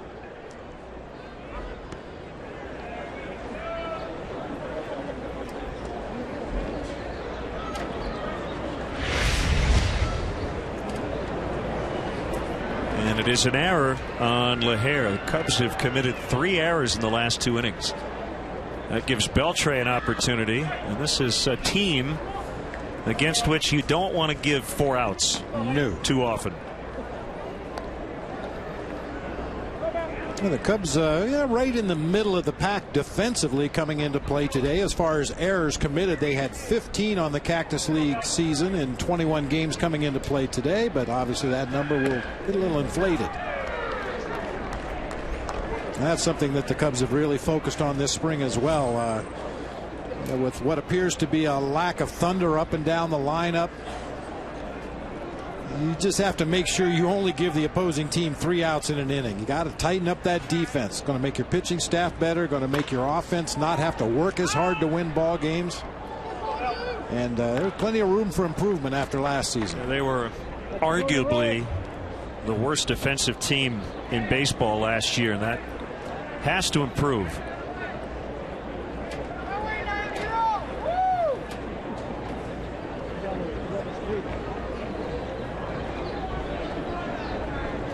I guess another interesting part of today, 3 errors with Matt Garza on the mound. He hasn't committed any. That's a big area of improvement he needs to make. Now, I've seen I think all of his starts here, Bob. I don't think he's had any issues. His problem seems to be he just got to slow himself down. Well, it's a constant struggle when he's on the mound delivering pitches to find that nice rhythm where he's working quickly enough to keep his defense on their toes, but yet not so quickly that he's not throwing good pitches. Well, I think he's pitched really well today. He's had to work around those defensive miscues by his teammates. He has a 6-3 lead after 5.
Tuesday, the push to the playoffs continues when Patrick Kane and the Hawks hit the road for a battle with the Devils in New Jersey. Coverage starts at 5:30 with Chicago Tribune Live. Blackhawks and Devils Tuesday night at 6, only on Comcast Sportsnet, fans' best friend. And Pat Boyle covering the Cubs and White Sox this week here during spring training. There are a lot worse places to be. True, very true. And the weather has cooperated here the last few days. And Pat, just curious to get your initial impressions of spring training with new staff.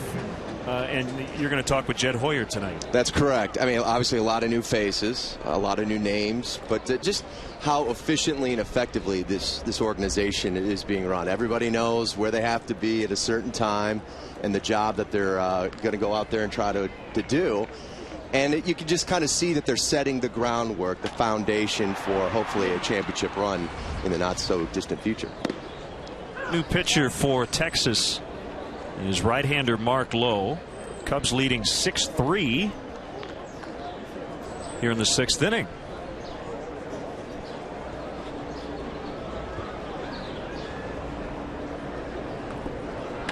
And Dale Swaim has got a little Jim Leland in him, doesn't he?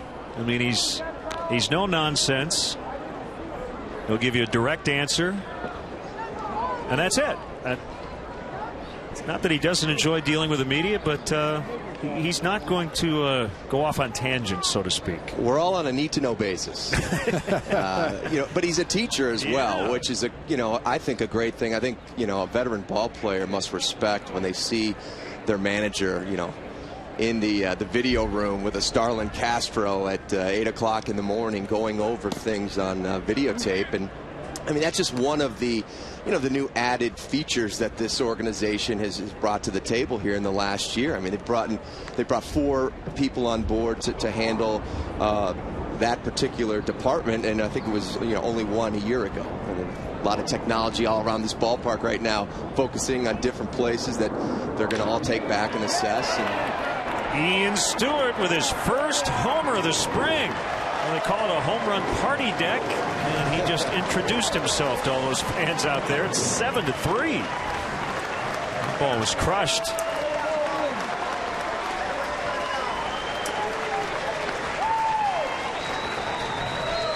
Well, it appeared to be a nice, easy swing by Ian Stewart. We talked about that injured left wrist. Reaches out over the plate, gets a pitch down, and hooks it back to right field. Tremendous power from a very short, compact swing that time. Dale Swaim was talking about, the fact that Ian has been dealing with that wrist injury now for a while. He says you never know watching in batting practice because he just flat out rakes and does what he just did right there. But that's a great sign to see him coming through. He had that quad setback last week. A lot of guys with the wrist, they'll tell you it's the swinging and missing that causes the issues. The contact, that swing didn't hurt. Yeah, or the check swing hurts. Right. But yeah, when you hit the ball up in the party deck, it feels pretty good. Joe Mather with a home run today. Now, the real reason, Pat, we brought you up here is if Michigan State and Marquette match up on Saturday to go to the Final Four, are you still going to talk to me after the Golden Eagles whip the Spartans? Wow. He's already throwing the gauntlet down, Bob. Well, I think you're both wishing a little too hard because the Ohio Bobcats are the team to beat. Well, we're all still hanging in there as Mather. Those long strides is safe at second. There's a lot going on here in Phoenix this weekend. Well, Len, your team plays the nightcap in downtown Phoenix. Michigan State plays Louisville, and it's at 4:47 local time. So I'm going to set the land ground speed record, getting from Surprise, Arizona to downtown Phoenix. I'll be the guy dressed in the Sparty gear. Yeah, this is definitely the place to be. Well, and chances are you'll see Diamondback skipper Kirk Gibson there, a Michigan State guy. Apparently he's going to try to make it over to the basketball game tonight if their Cactus League game ends quickly enough. Clevenger is 1 for 2, and he takes a fastball outside. So how long are you in town, Pat? I am in town till Monday. So I will watch Michigan State win tonight and then Saturday and say goodbye to the Cubs and Sox and be on my way back to sunny Chicago. How about that? This is one of those years the Cubs could have had spring training at Wrigley Field. They could have.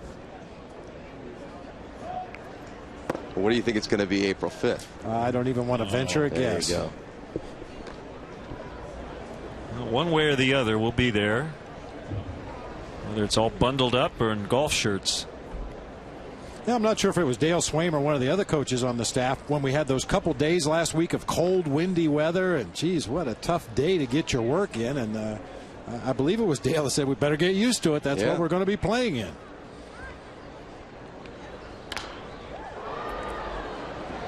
Boy, it is convenient with half the major leagues here training in the Phoenix area. And I know for a lot of the Chicago media, being able to come down and cover both the Cubs and White Sox camps, new managers on both sides of town, and you can get a lot done here, can't you? Absolutely. And it's it's the start of a great month for us on Comcast Sportsnet, because once you guys kick things off in April with the Cubs, we've got the Bulls winding down their season, hopefully make a deep run into the playoffs, the Blackhawks following suit, and it's a busy time for us over at Comcast Sportsnet, and certainly looking forward to you two gentlemen calling all the action for the Cubs on our airwaves. 7-3. The Cubs have hit 3 home runs today. Clevenger bounces to Beltre. Mather's going to hold at second. That Clevenger Wellington Castillo situation as the backup to Giovanni Soto. That's, Dale said it's going to be a flip of the coin. Who do you like right now, Bob? Well, it really is a coin toss right now. Castillo, with a little bit more experience at the major league level, probably considered to have the stronger arm of the two behind home plate. I think Clevenger may be a slightly better receiver. Obviously, Clevenger a left-handed hitter as opposed to Castillo from the right side of the plate. But that last at bat right there, as simple as it sounds, that could be one of the determining factors. You've got a runner at second with nobody out, a left-handed hitter at the plate. Your job in that situation is to try to hook the ball to the right side. Ideally, you get a base hit into right field and score the runner from second, but at worst, you move him up to third base and give the next hitter an opportunity to drive him in. Now, I know that was in the back of Steve Clevenger's mind right there, but unfortunately wasn't able to execute.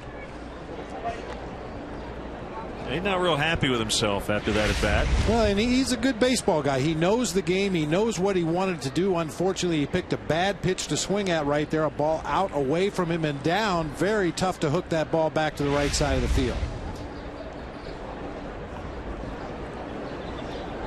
Come on, Dave.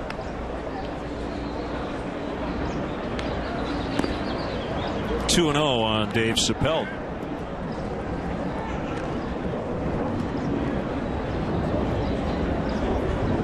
Jed Hoyer, the Cubs general manager. We'll hear from him later tonight on Comcast Sportsnet. I was joking, it's one thing to be older than the players, but I'm now older than the GM. Jed and Theo, they have been in this game a long time. Jason McLeod. Even young guys, you think like Jeff Samardzija, this is his 6th spring training with the Cubs. That shocks me. I'm like, gosh. That's been, I think, I don't know if it'd be the feel-good story, but a big story here in camp. And for those of us who have watched Samardzija throughout his major league career, I mean, I was skeptical that he could make that conversion, but he has really been a different guy in terms of using all of his pitches. I sat down with him this week, and we'll have it for you on Sportsnet Central next week. And he talked about every athlete has a defining moment in their career. And he said this is his time. He's taken that next step. He's worked hard.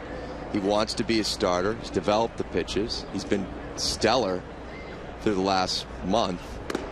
And, it's nice to see, him finally reaching his goal, and hopefully he'll be able to keep it going once they go north. Len brought up a good point. I mean, obviously the bottom line is can you pitch effectively? Can you get big league hitters out as we get a look at the starting rotation battle? But you can really tell from his body language on the mound, he's pitching with a lot more confidence. He's got a great idea of how he wants to go about getting hitters out. He feels he has the weapons to do that, and he's pitching with a lot of confidence right now. Andrews can... Oh, he got him. Ooh. I think LaHare had the tag the other play. The runner was called safe. I thought this one, the runner got in. But we have the benefit of replay.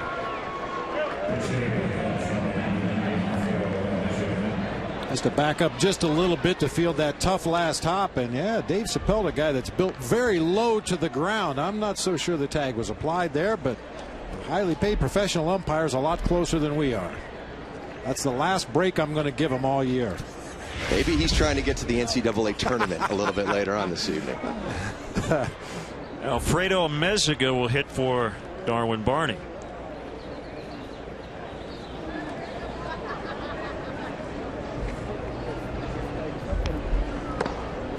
Going back to Jeff Samardzija, you know, he's a three-sport star at Valparaiso High School, and his dad was a minor league hockey player, semi-pro hockey player. So I asked him, I said, well, why didn't you ever pursue that? And he said, you know, that's the biggest mistake I made. We only had one rink in Valparaiso, and I wasn't really great out there, but he loves the sport and he loves the Hawks, so more on that next week. Well, he could have been participating for all the teams you talked about, the Blackhawks, the Bulls, the Cubs. Home run by Ian Stewart. The Cubs lead 7-3. Pat, thanks for stopping by. Thanks, Len. Thanks, Bob. Appreciate it.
Monday, Carlos Boozer and the Bulls suit up for a showdown with Denver as Wilson Chandler and the Nuggets pay a visit to the UC.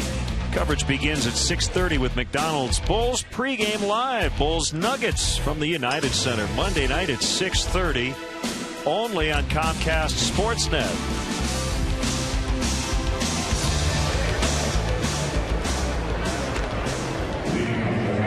Wholesale changes for the Cubs. In fact, the only remaining starting player on the diamond is Ian Stewart at third. Everybody else is different, including Marcos Mateo, who will take over on the mound. 7-3 Cubs in the bottom of the sixth. And a first pitch strike on Michael Young. Campana in left, Jackson at center, Adduci in right, Meziga at short, Cardenas at second, Rizzo at first, and Wellington Castillo's now catching. Strong outing by Matt Garza in the ball game today. Went 5 innings, gave up only the 2 base hits.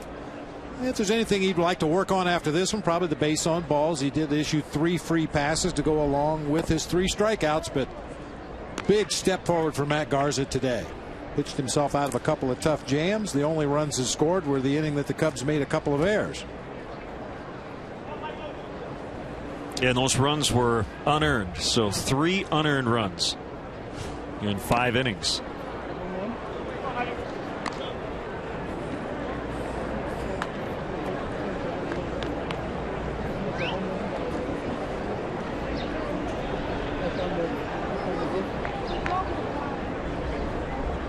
So just to follow up, other than the 8 changes I mentioned, everything else stays the same. Other than that, it's exactly the same. Michael Young with a leadoff walk.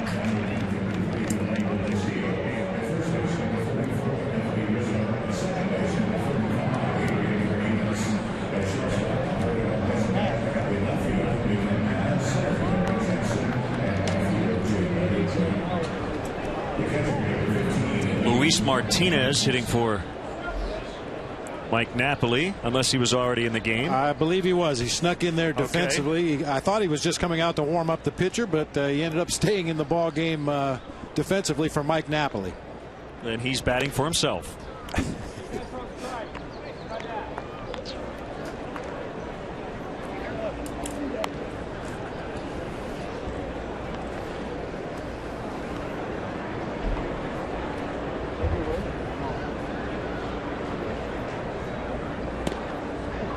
Outside corner, 1-1.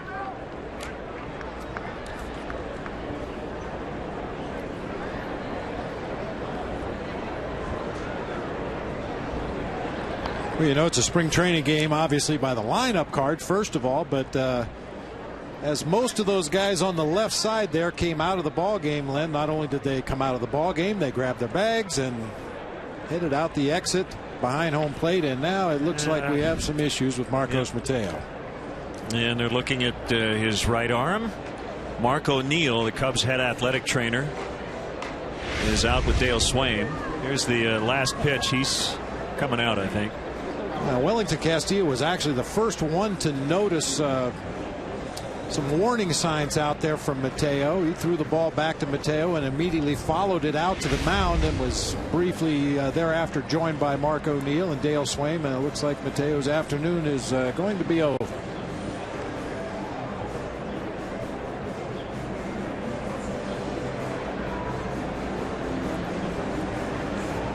Well, hopefully nothing serious.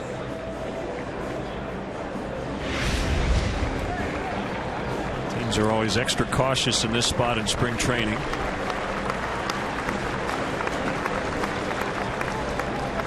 Yeah, that's the familiarity factor. Wellington Castillo has caught Marcos Mateo a lot. He saw something unusual, something out of the ordinary that he didn't like, and Mateo is going to be forced to come out of the ball game.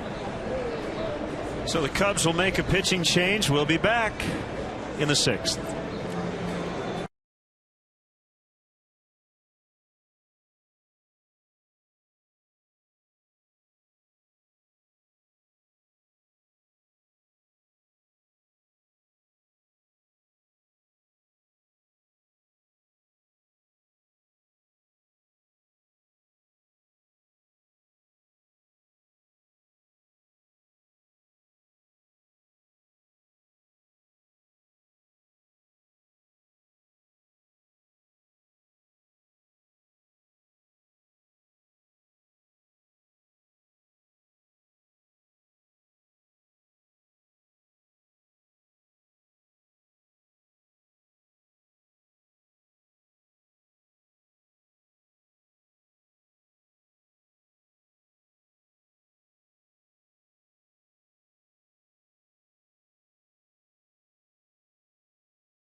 Annual Chicago Cubs Charities Race to Wrigley presented by Atletico is on Saturday, April 14th.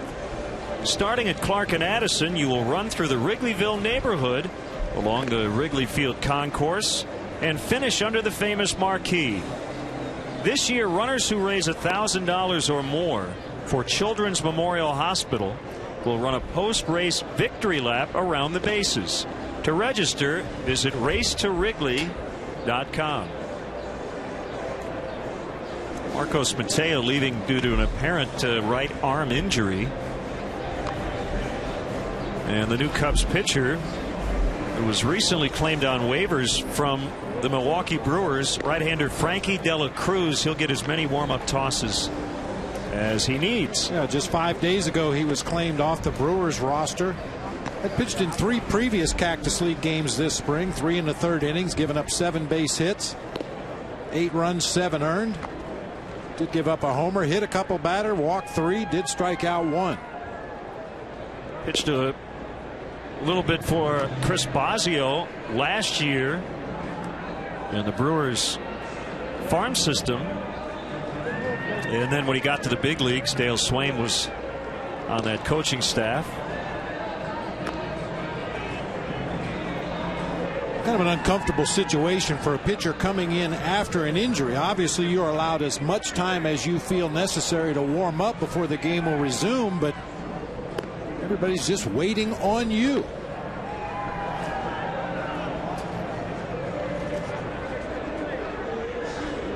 Yeah, sell a little more cotton candy.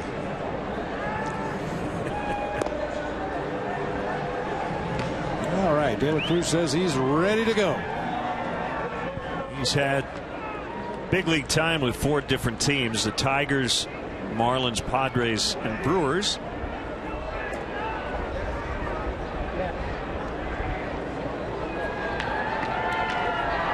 His first name is Eulohio, but he goes by Frankie. Thank you.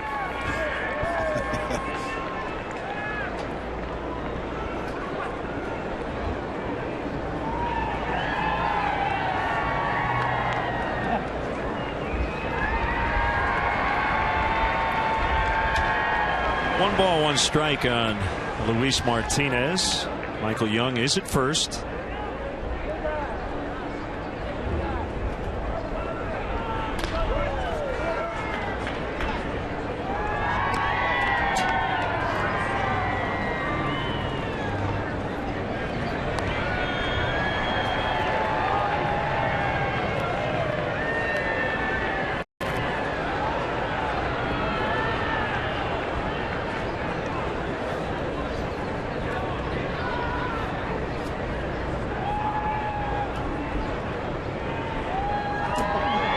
Comes a 1-2. That's golfed out into shallow right for a base hit in front of a Ducey. Good read by Michael Young. He'll end up at third.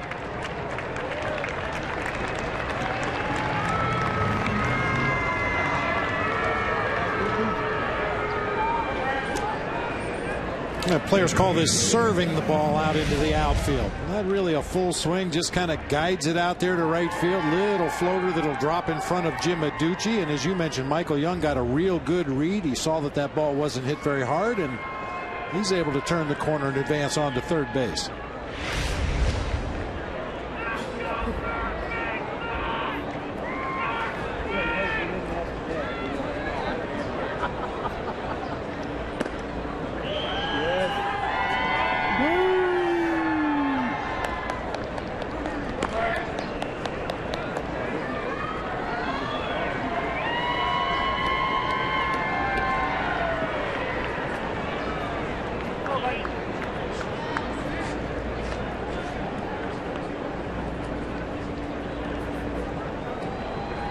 One 1-0 on Brad Hopp. Now 2 balls, no strikes. Now you do have a left-handed batter up there, but one thing I've noticed here in spring training, the cornermen, particularly the third baseman, they really don't want to guard the lines that much. I think the theory is most balls are hit toward the middle of the diamond, so the Cubs infielders really bunch up that middle. When you think about it, really how many balls are hit on the ground right down each line? And if they are at third, how many outs are you going to get? And there are certain hitters around the league that the spray charts would tell you maybe you should play a little closer to the line, but in general, take away that hole. Take away the hole. Plus, that allows the shortstop to cheat up the middle another step or two. You want to put as many defenders where you think the ball might be hit. There's no reason to guard the third baseline with Brad Hopp at the plate. He's a dead pull left-handed hitter. The only way he's going to hit a ball down the third baseline is if he swings early and hits it right off the end of the bat and cues it down that way. Now they have him loaded here with nobody out for Connor Jackson. I've noticed at times, even at first base, Anthony Rizzo plays where Prince Fielder and Albert Pujols like to play, which is way off the line.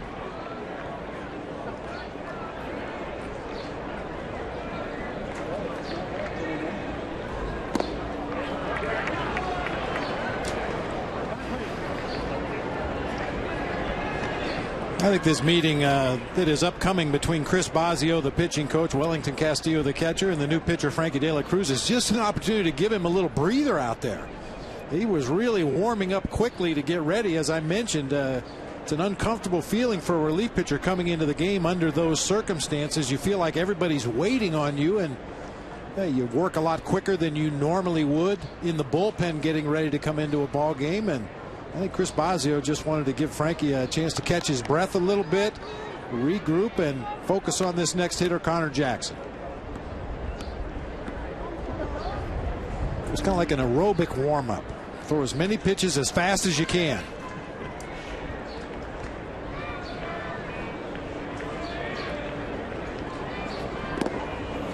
In the dirt, 2-0.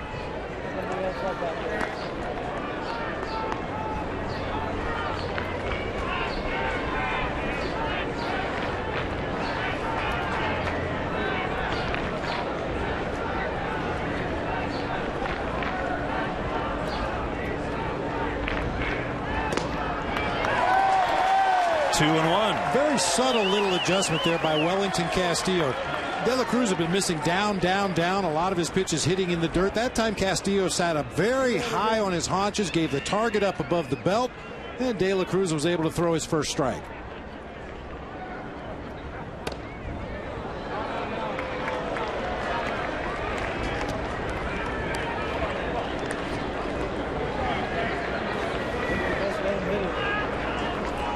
It's Gentry on deck.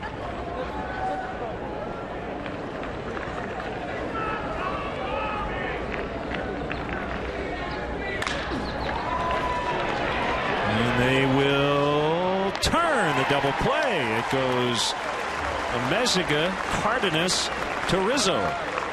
So run scores, no RBI for Jackson. That's a big double play ball for De La Cruz. Now 7-4. Now, the first thing you want on a potential double play is a hard hit ball, and that time the Cubs got it. A hard grounder right at Amezaga at shortstop. It looked like Cardenas had just a little bit of trouble finding the handle at second base, but he's able to recover in time, makes the strong throw on to Rizzo to complete the double play. Martinez at third with 2 outs. And ball 1 on Craig Gentry.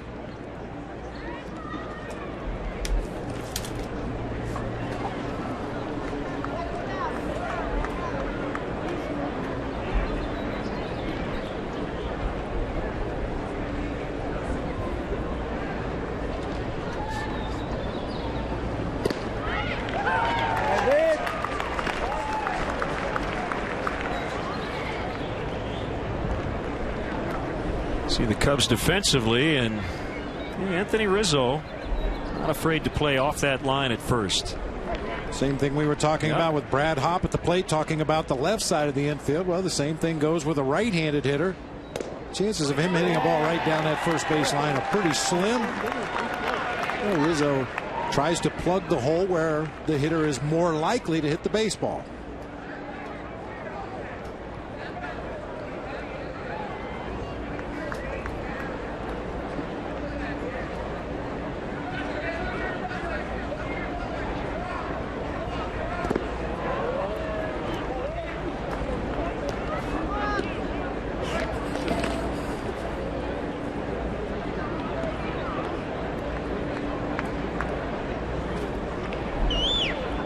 Coach Mateo had to leave earlier this inning due to an injury.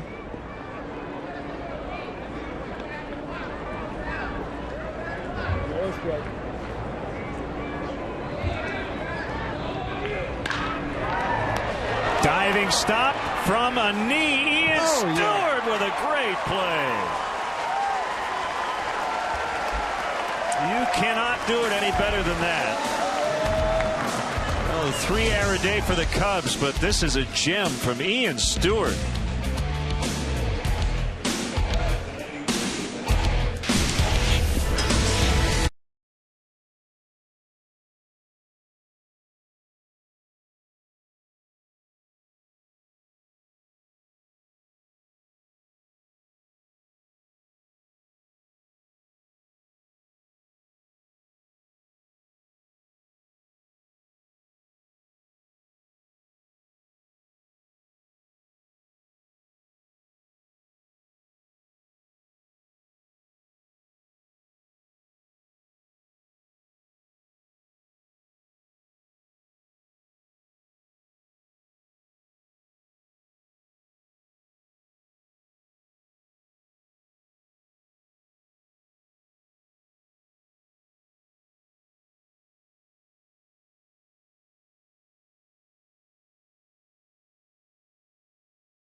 Destination provides fans with the most unique behind-the-scenes VIP game experiences available.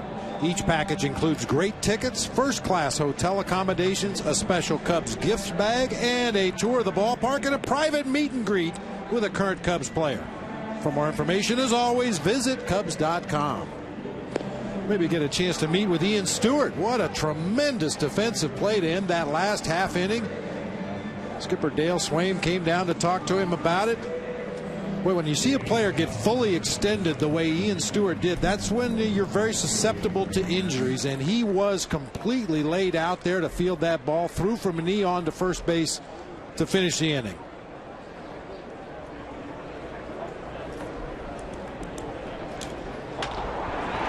Koji Uehara is on for the Rangers. Cubs leading 7-4 in the 7th. Adrian Cardenas, the second baseman, rolls one into right. Wow, that was so good we have to show it to you one more time. Ian Stewart flashing the leather down there at third base.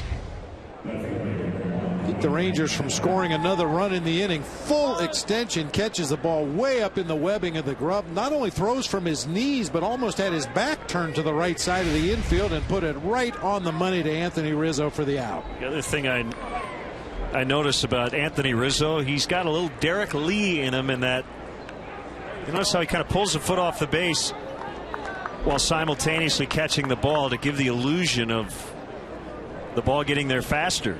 Sometimes it's simultaneous, sometimes it's a little ahead of that. But that's one of the tricks that a good first baseman will use when they know it's going to be a bang-bang play at first base.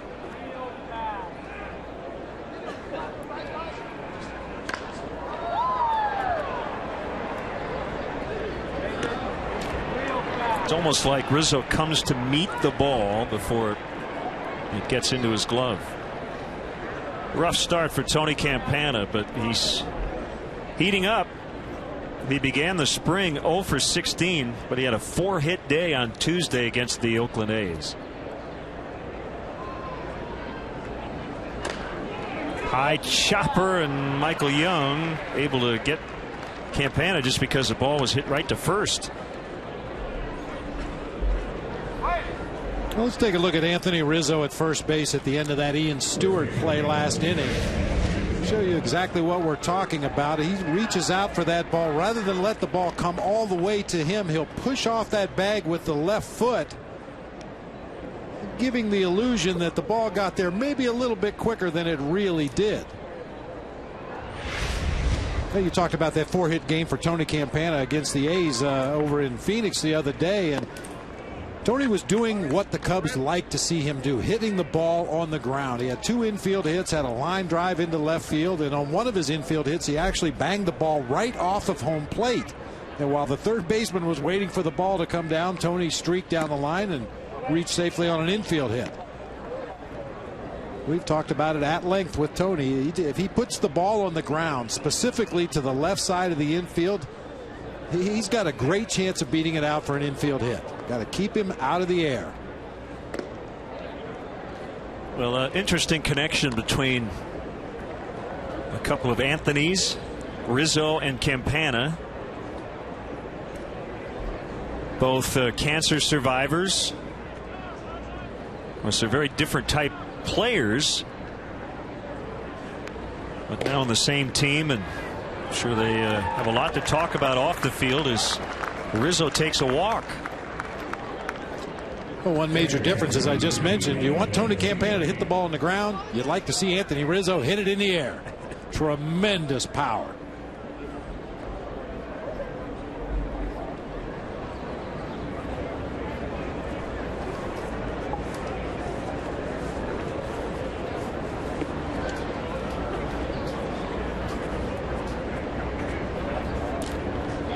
Wellington Castillo, runners go, and no throw, double steal.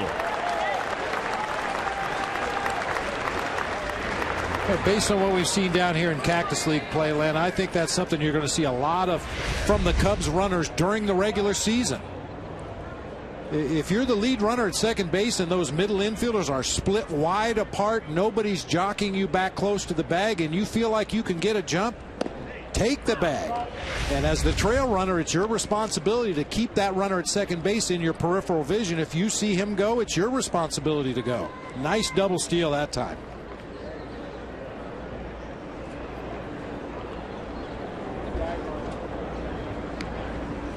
Big swing and a miss. He was way out in front.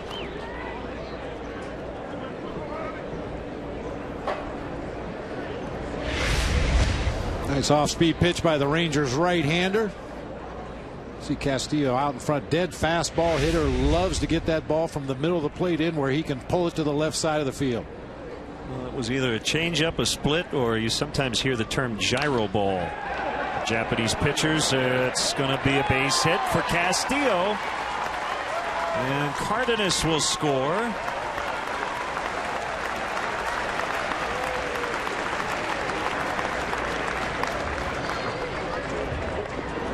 Nice piece of two-strike hitting that time by Wellington Castillo. They don't all have to be pretty. Just cued that ball off the end of the bat, but you just want to make contact. Put the ball in play with 2 strikes and take your chances, and this time it works out well for Wellington Castillo and the Cubs. Matt Tolbert bats for Ian Stewart. And as you saw on the lineup card earlier, he will stay in and play third. Checked his swing, and the throw will go to first as Rizzo scores, and it's an RBI ground out for Matt Tolbert.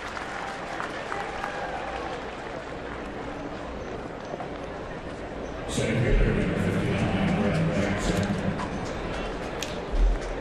9-4.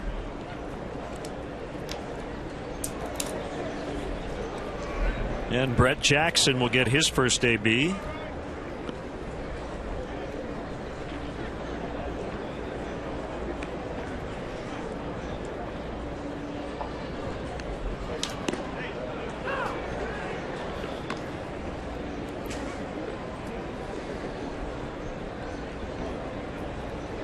Uehara, former Baltimore Oriole. Rangers got him in a trade last year.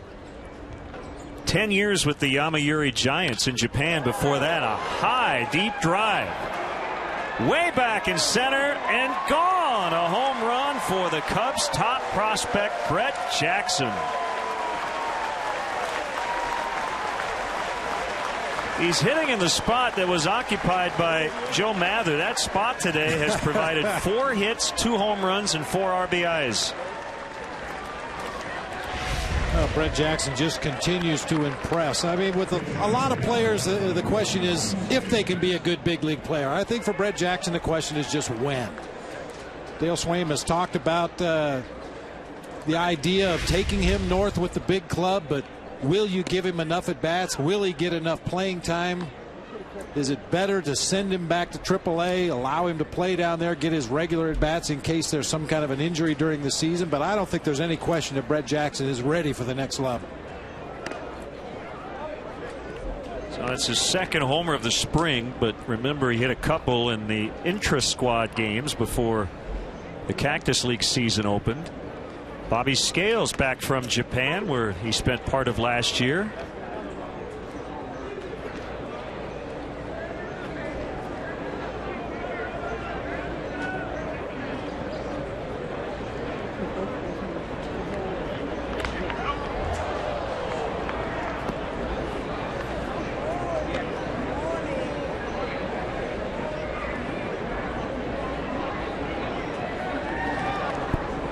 Nolan Ryan, the Rangers team president. I think they've got the pitching side covered. Yeah. Greg Maddux, Mike Maddux, Nolan Ryan.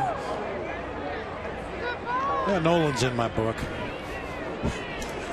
That's right. Yeah. I think I've told the story many times in the past. He threw me 2 straight fastballs that I fouled over the first base dugout. I was so late. Did me a favor, rolled a curveball up there that stayed belt high, and probably the fastest home run trot in the history of baseball. Did he drill you the next time up? No. Because you looked down and you ran hard. Brett Jackson did the same on his home run, 11-4.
Get Chicago Sports News Nightly on Sportsnet Central, presented by AT&T Uvers. Coming up tonight at 6:30, the Bears sign Michael Bush, and Bruce Weber speaks. Join Mark Shanowski for Sportsnet Central, presented by AT&T Uvers, tonight at 6:30, only on Comcast Sportsnet. Fans' best friend. 8,041 here in Surprise. A lot of Cub fans made themselves heard during the just completed 7th inning stretch.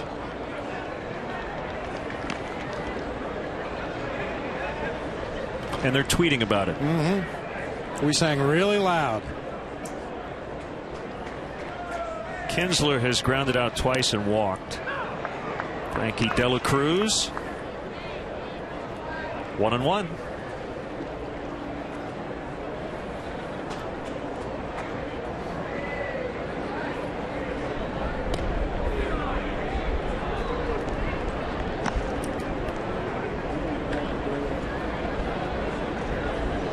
Big offensive day for the Cubs. Homers by Mather, Soriano, Stewart, and Jackson. Meziga. Well, Anthony Rizzo has such soft hands over at first.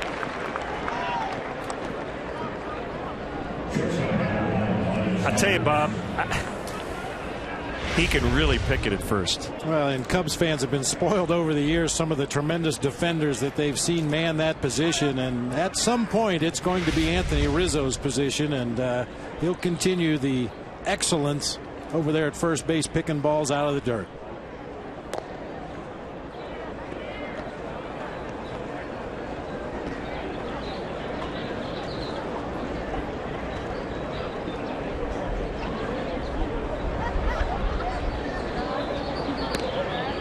With a few exceptions, maybe a few years at the beginning of the last decade, but as you said, you go back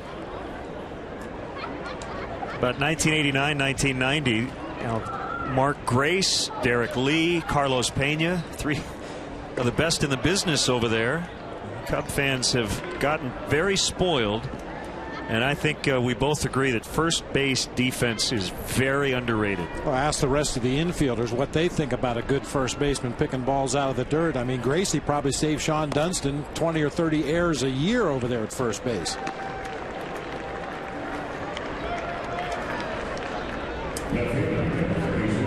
Lefty James Russell is up in the Cubs bullpen.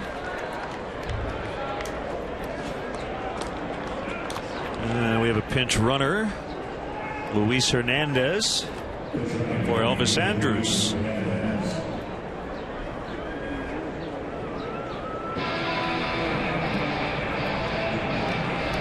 So here comes Russell with the Cubs leading 11-4 in the seventh. It's the annual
And righties tied at 2 in the home run derby for the Cubs today.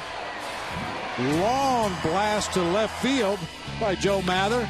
Soriano followed with a towering home run to left field. Took forever to come down, and then the lefties got involved. Ian Stewart with his first Cactus League home run. And youngster Brett Jackson flexing his muscles, going deep to center field. 4 long balls by the Cubs offense today. James Russell coming in, and I think this is an example of where we are in the spring with one of the elite left-handed hitters in the game. Josh Hamilton probably getting his final at bat. Why not go with one of your lefties? And that's what Dale Swain decided to do.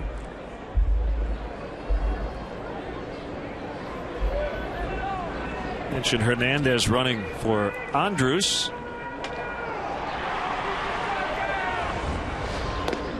Swing and a miss. Well, this is a pretty obvious move that Dale would make during the regular season under similar circumstances. Of course, the score may change all of that, but James Russell's going to be forced to come into games and face the other team's best left-handed hitter in clutch situations, so why not do it down here and surprise Arizona? Josh Hamilton hits about 50 points higher against right-handed pitching than left-handed pitching. Good chance for James Russell to come in and show what he can do.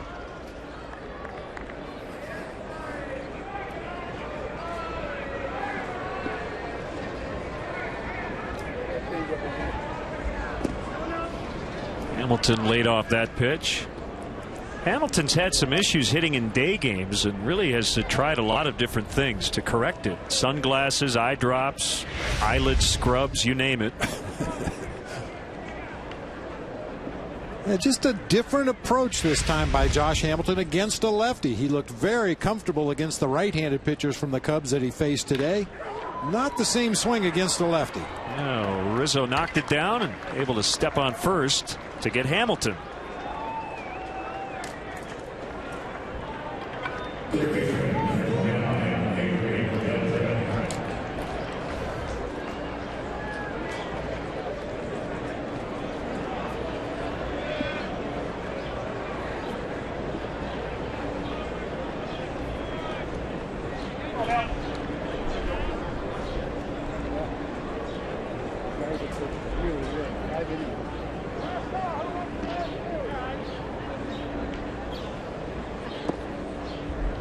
And low to Beltre. You know, then we talk about putting guys in a situation that they figure to work in during the regular season, and it's not always easy to do in a spring training game. Obviously, Josh Hamilton is going to take the at-bat against a righty or a lefty. Makes no difference whatsoever to Ron Washington or Josh Hamilton, but a lot of managers in spring training would have countered with a right-handed hitter. Matt Tolbert to end the inning. Rangers strand one. All Cubs today 11-4 after 7.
And wholesale changes now for the Rangers.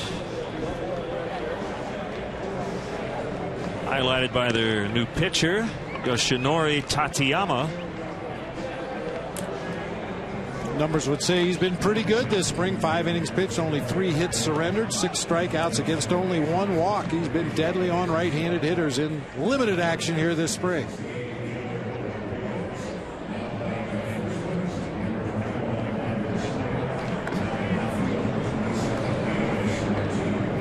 You got Brandon Snyder at first.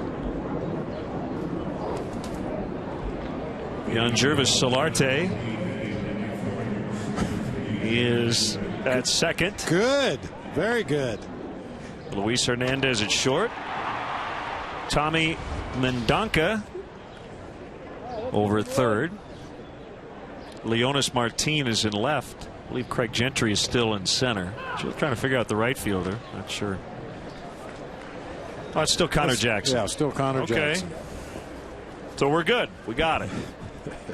for now. Jim Adduci outside. 1 ball, 1 strike.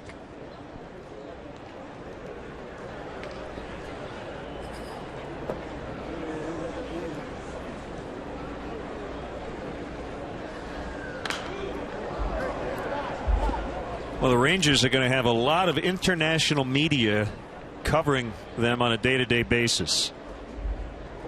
The main attraction is Yu Darvish, but we just saw Koji Uehara and now Yoshinori Tateyama. They're all from Japan. And a swing and a miss, strike 3. Yeah, the buzz surrounding Yu Darvish, I don't think we've seen anything like it since Ichiro came to the States. Ichiro was considered a rock star in Japan before he came to America to play for the Seattle Mariners. I think Darvish is right out of that same mold. He even looks like a rock star. Well, Ichiro will be the big attraction in the A's Mariners 2-game series over in Japan next week. No doubt about that.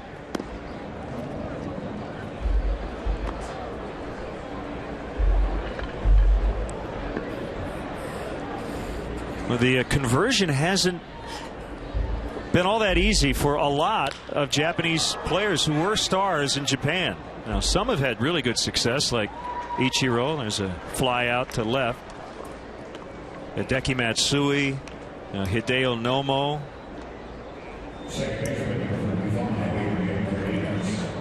But it is a different game over there. Wow, did you see that hairdo? Wow. Oh, yeah, that's what I'm talking about. That's a perfect 3-wood lie right there. That's making the best of what he's got left, right? I shouldn't make fun of it. If I had that much up there, I'd wear it like that, too.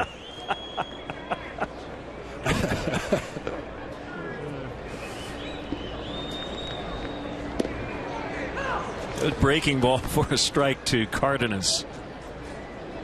I used to make fun of hairstyles like that. Now I'm just jealous.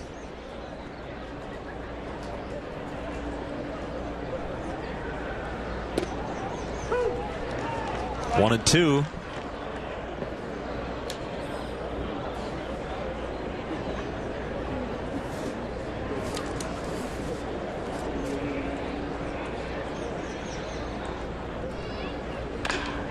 That ball struck very well, and Jackson won't get to it. Cardenas with good speed, and he has a triple.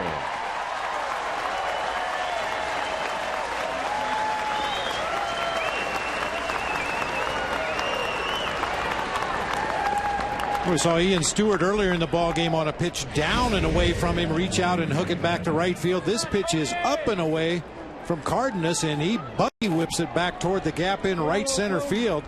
Connor Jackson with a little bit of a late break in right, can't get to it, and Cardenas with a slide at third base, in with a 2-out triple.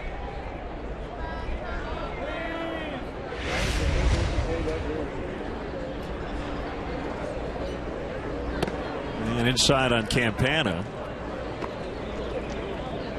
Well, not getting nearly the publicity would be the former major leaguer going over to Japan as opposed to the Japanese player coming here. But Matt Merton, former Cub, has had good success in Japan. I saw Brad Penny is going to pitch in Japan this year, and Vladimir Guerrero is considering it as well.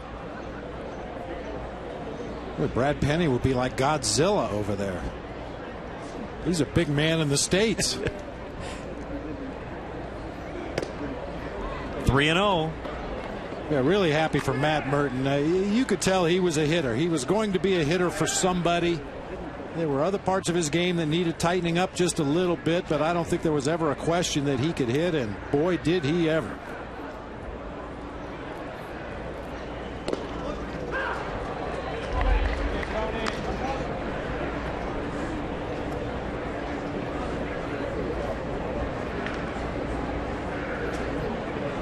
Well, Matt 2 years ago broke Ichiro's Japanese record for hits in a single season, 214. Ichiro had 210 back in 1994. Now the schedule was shorter, 14 games shorter back then.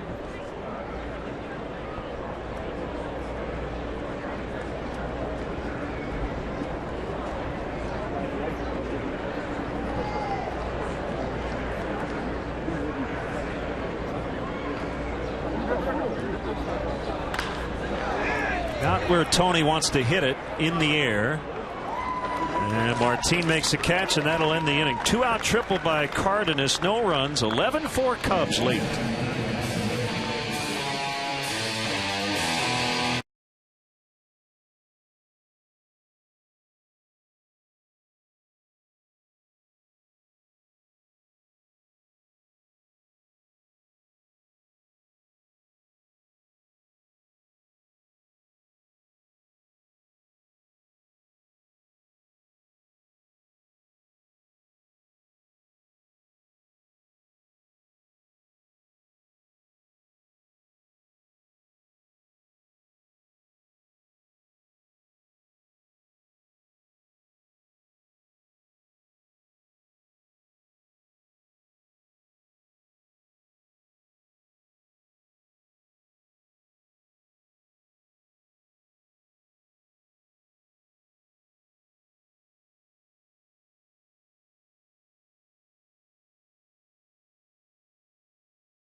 Subscribe to MLB.TV Premium today and get over 150 select spring training games with no blackouts and every regular season game live or on demand on your favorite devices. Visit Cubs.com for details.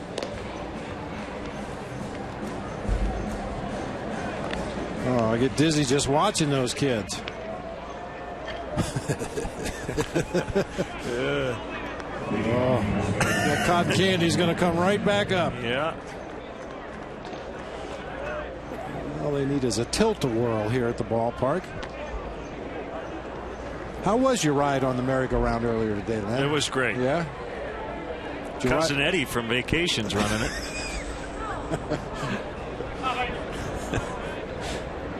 Yeah, I get dizzy very, very quickly on those sorts of rides these days. Sometimes it's hard to realize you're not 11 anymore.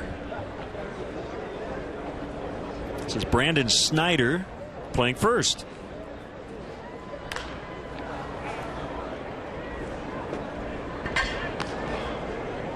It might be hard for you to think you're still 11, but every morning I wake up I realize I'm well past 11. There you go. Snyder chased it. I think he thought it was strike 3, but you get 3 strikes, not just 2 in this game. I think it should be an out. If you as a hitter give up that batter's box thinking it's strike 3, you're out.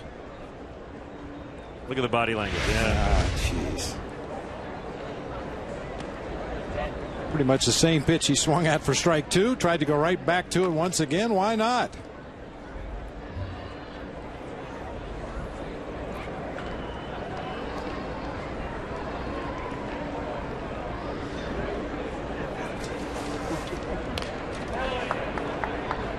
We'll be on WGN this weekend, and we're back on Comcast Sportsnet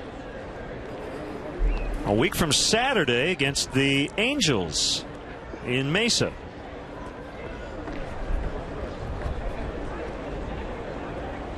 So maybe Albert Pujols would make his Ho-Ho-Com Park debut. Kind of weird to think Albert is now in Arizona for spring training. You know what? We don't mind seeing him here. We just don't have to see him 18 times during the regular season. Called strike 3.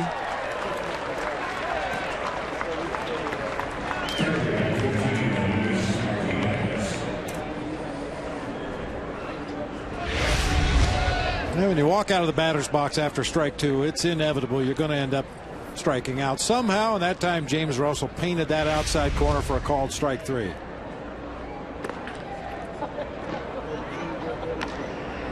And we talked a lot earlier, Len, about Jeff Samardzija and the different look that he has this year. I think James Russell has a little of that too, and it's more than just the hair hanging out the back of the Cubs cap. You know, James Russell kind of felt his way around last year, was used in different roles, obviously failed as a starter, but seemed to have found his niche as a late lefty in that bullpen, and I think he relishes that role. I think he looks forward to that role late in the ball game this year. Well, his dad was a very successful closer, Jeff. It's not a surprise that he would have that mentality, and now with Sean Marshall pitching for the Cincinnati Reds, that job's there for the taking. Called strike three. Back-to-back strikeouts, both of the looking variety. Or James Russell. Yeah, it's one thing to fill a role with the ball club out of necessity, but it's another thing when you feel like you've earned it and you can do it at a high level. And I think that's what we're seeing from James Russell this spring.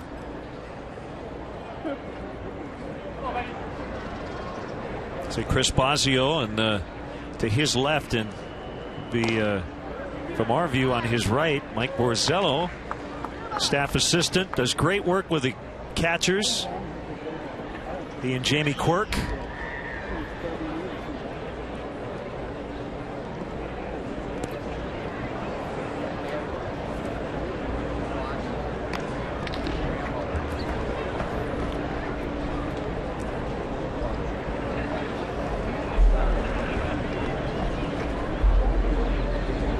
Brad will hop on the bus or jump in his car after the game and head over to Goodyear to DH for the Road Rangers tonight against the Reds.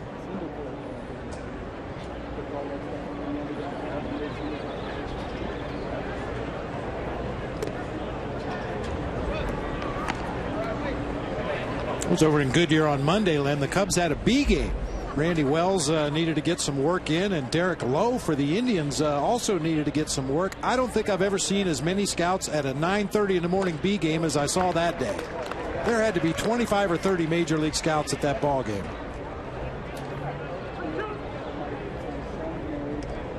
They kind of stick out for a B game.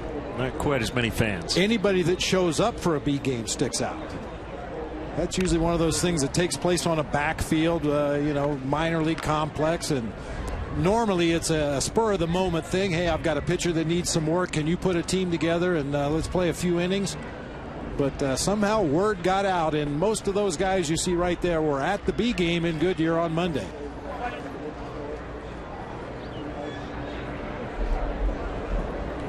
Three and two, Brad Hop.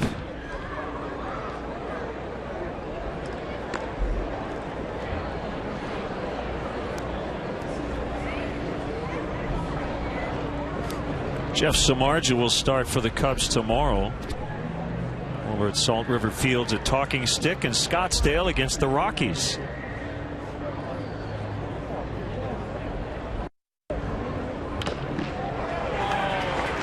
Ouch.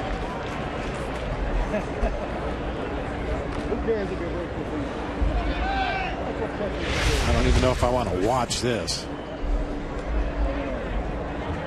Got him on the instep of the right foot right there. Is a padded area, but the pad that covers your instep is not as thick or as reinforced as the rest of the padding, so that one got right through.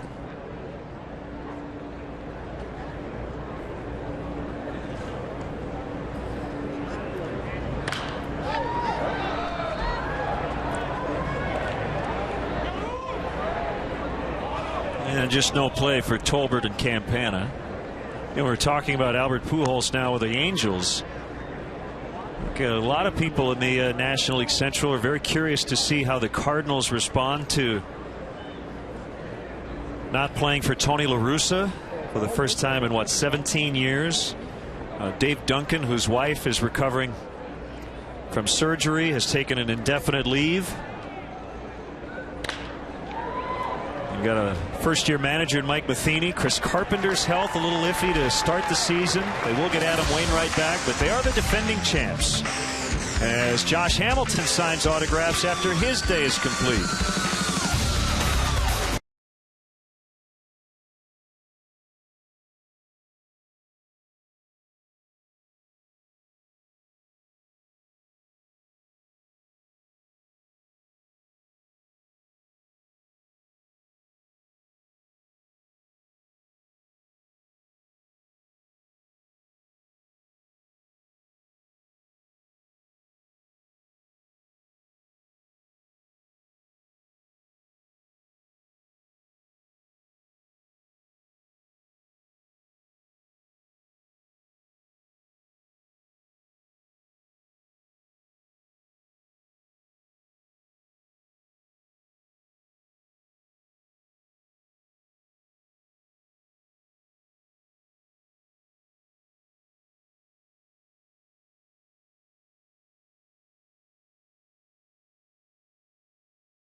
Great to have you with us today for Cubs baseball on Comcast Sportsnet. 11-4, the Cubs have the lead, and early on in the spring, the closer usually works right after the starter comes out in the 4th or 5th, but Joe Nathan will pitch in the 9th. It hasn't been a very pretty spring so far for Joe Nathan, but much like Carlos Marmol, there's no question that he's going to be closing games once the regular season starts, and the Rangers are glad to have him.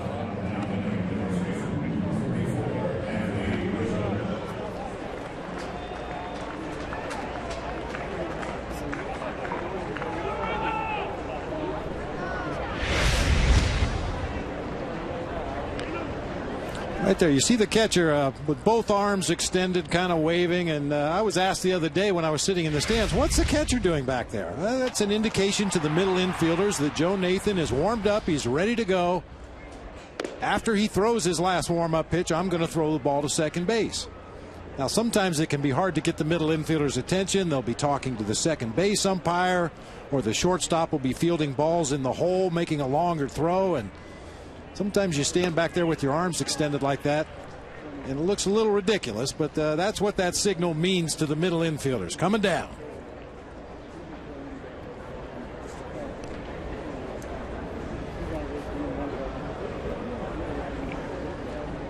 Anthony Rizzo with a ground ball, knocked down by Solarte, and he gets him.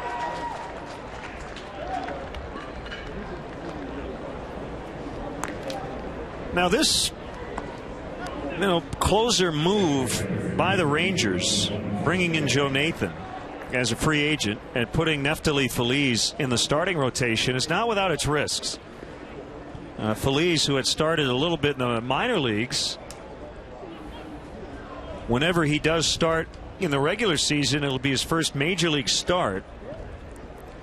Now, he did leave his last outing on Tuesday against the Cubs early with right shoulder stiffness, but sounds like he's going to be all right.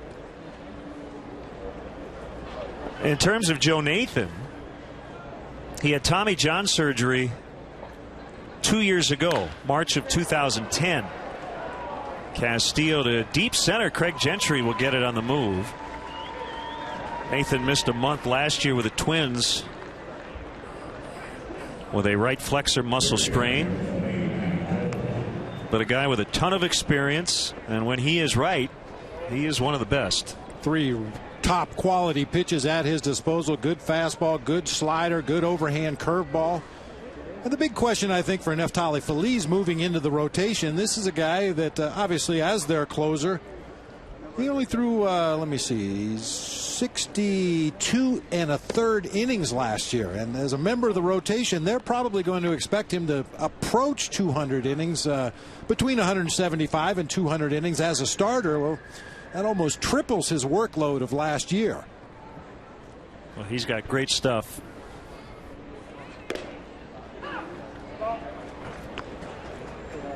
But again, they have a surplus of good arms.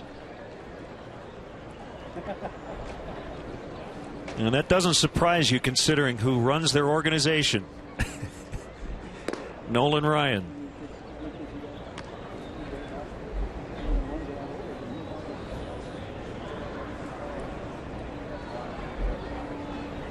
That's the same expression Nolan used to have on his face when he was on the mound, and it wasn't a pleasant at bat.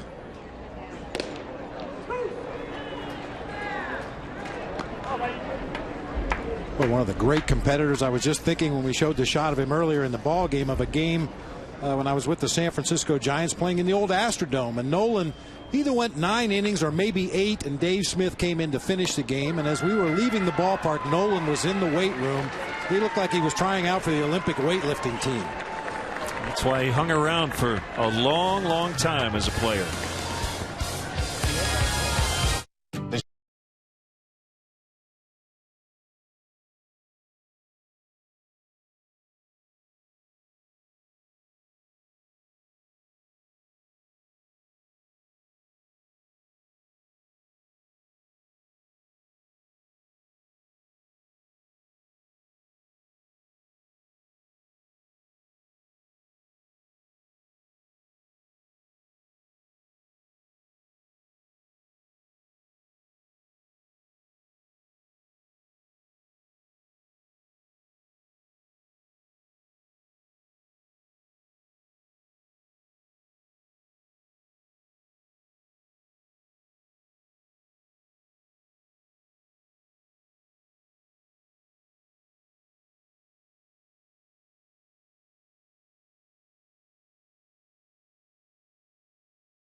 By 3 errors in the middle part of the game.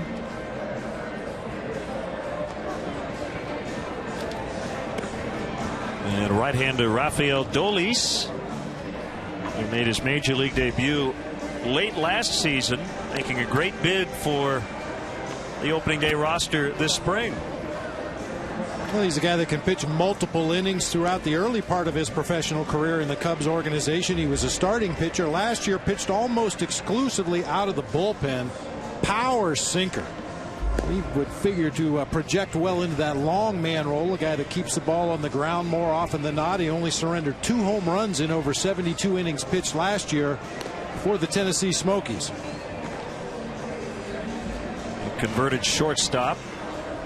That explains it. He's from San Pedro de Macorís in the Dominican Republic, and just about everybody who plays baseball in San Pedro de Macorís is a shortstop, but Rafael Dolis has found his way to the mound. He'll face Connor Jackson to start it. Jackson 0 for 3.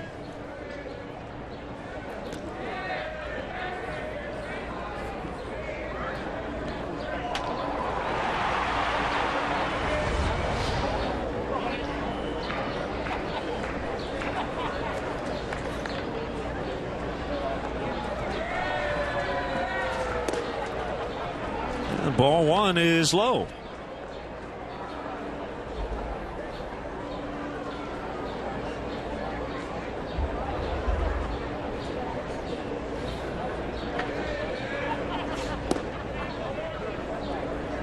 So Bob, just to follow up on our Cardinal conversation, every year you always say, well, the Cardinals will end up better than we thought because Tony La Russa gets every ounce of talent out of his teams. You know Mike Matheny well, and I do too. He's a really smart guy, and I think he'll be a very good manager.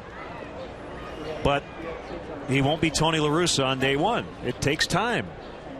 No question about it. He's going to have to put his own stamp on that organization, and you know, any success or lack of success that he has this year is going to be directly tied to how his players play. I think Mike Matheny, based on what I know of the man, a sharp baseball guy. Tony La Russa talked repeatedly when he had Mike as a catcher on his Cardinals teams that it was like having another coach on the field, that he would point out things to Tony occasionally during the course of the ball game. So I have no doubts that he will grow into that job, but boy, those are big shoes to fill.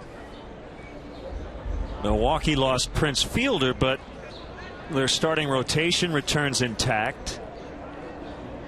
They will have Ryan Braun all season, as his suspension was overturned. The Reds, I think on paper, could make a great case for Cincinnati being right at the top. It's going to be a very competitive division.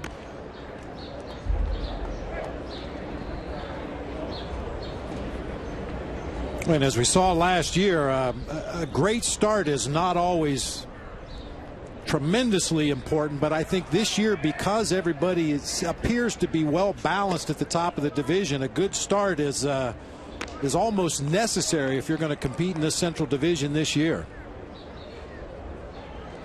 Pirates kind of fell apart over the final couple of months after a really good start last year. I think it's going to be tough for the Astros. And I think the wild card, no pun intended, really is the Cubs. The roster has changed, not a ton, but I think the style of baseball we have talked about. They're going to be a much more aggressive base running team. You hope this team will improve a lot defensively. And with the extra wild card, you could finish in third and still make the playoffs. Swing and a miss, 2 down. Well, one thing the Cubs will have working in their favor, they're certainly going to come in under the radar. I don't think anybody expects much from the Cubs this year. You know, on paper, I think that's justified, but the game's not played on paper. You have to go out there on the field, and sometimes you get off to a good start. You're doing things well. You know, teams believing in their new leader, Dale Swaim. Crazy things have happened in this game, and I think the Cubs are in a good position. I remember last year, everyone here saying, well, I'll tell you, the Diamondbacks are really going to struggle. And then they go on and win the NL West. Yeah. Kirk Gibson's the manager of the year. And you could draw a lot of comparisons between Kirk Gibson and Dale Swaim in their approach to the game, as far as the aggressiveness on the bases, the emphasis on defense. And I'm sure Dale and his staff and everybody listening today would take that same kind of turnaround for the Cubs this year.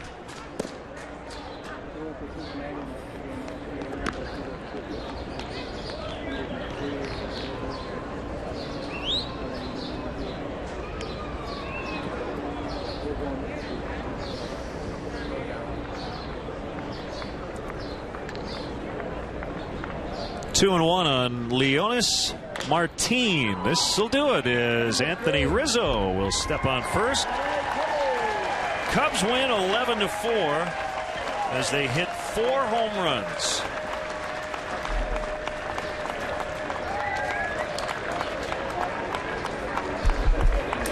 Well, a lot of offense. I thought Matt Garza was pretty good today. Let's hope Marcos Mateo is all right. Yeah, no question about it. Garza really good, as you mentioned. Dolis once again very impressive in his 1 inning of work. But the story today were the big bats. 4 home runs for the Cubs today. Cubs baseball on Comcast Sportsnet Chicago has been produced by Mark Brady. Our director, James Angio. Our associate producer, Tamara Anderson. Our technical manager on site today, Mark Harper. The senior executive producers, Jim Corno Jr. Now for Bob Brindley and our entire crew. This is Len Casper saying so long from Surprise. Once again, the final, Cubs 11, Rangers 4. We're back with you a week from Saturday, March 31st. Angels and Cubs at 3. In-game scoring provided by ScorePad. You've been watching Chicago Cubs baseball on Comcast Sportsnet Chicago.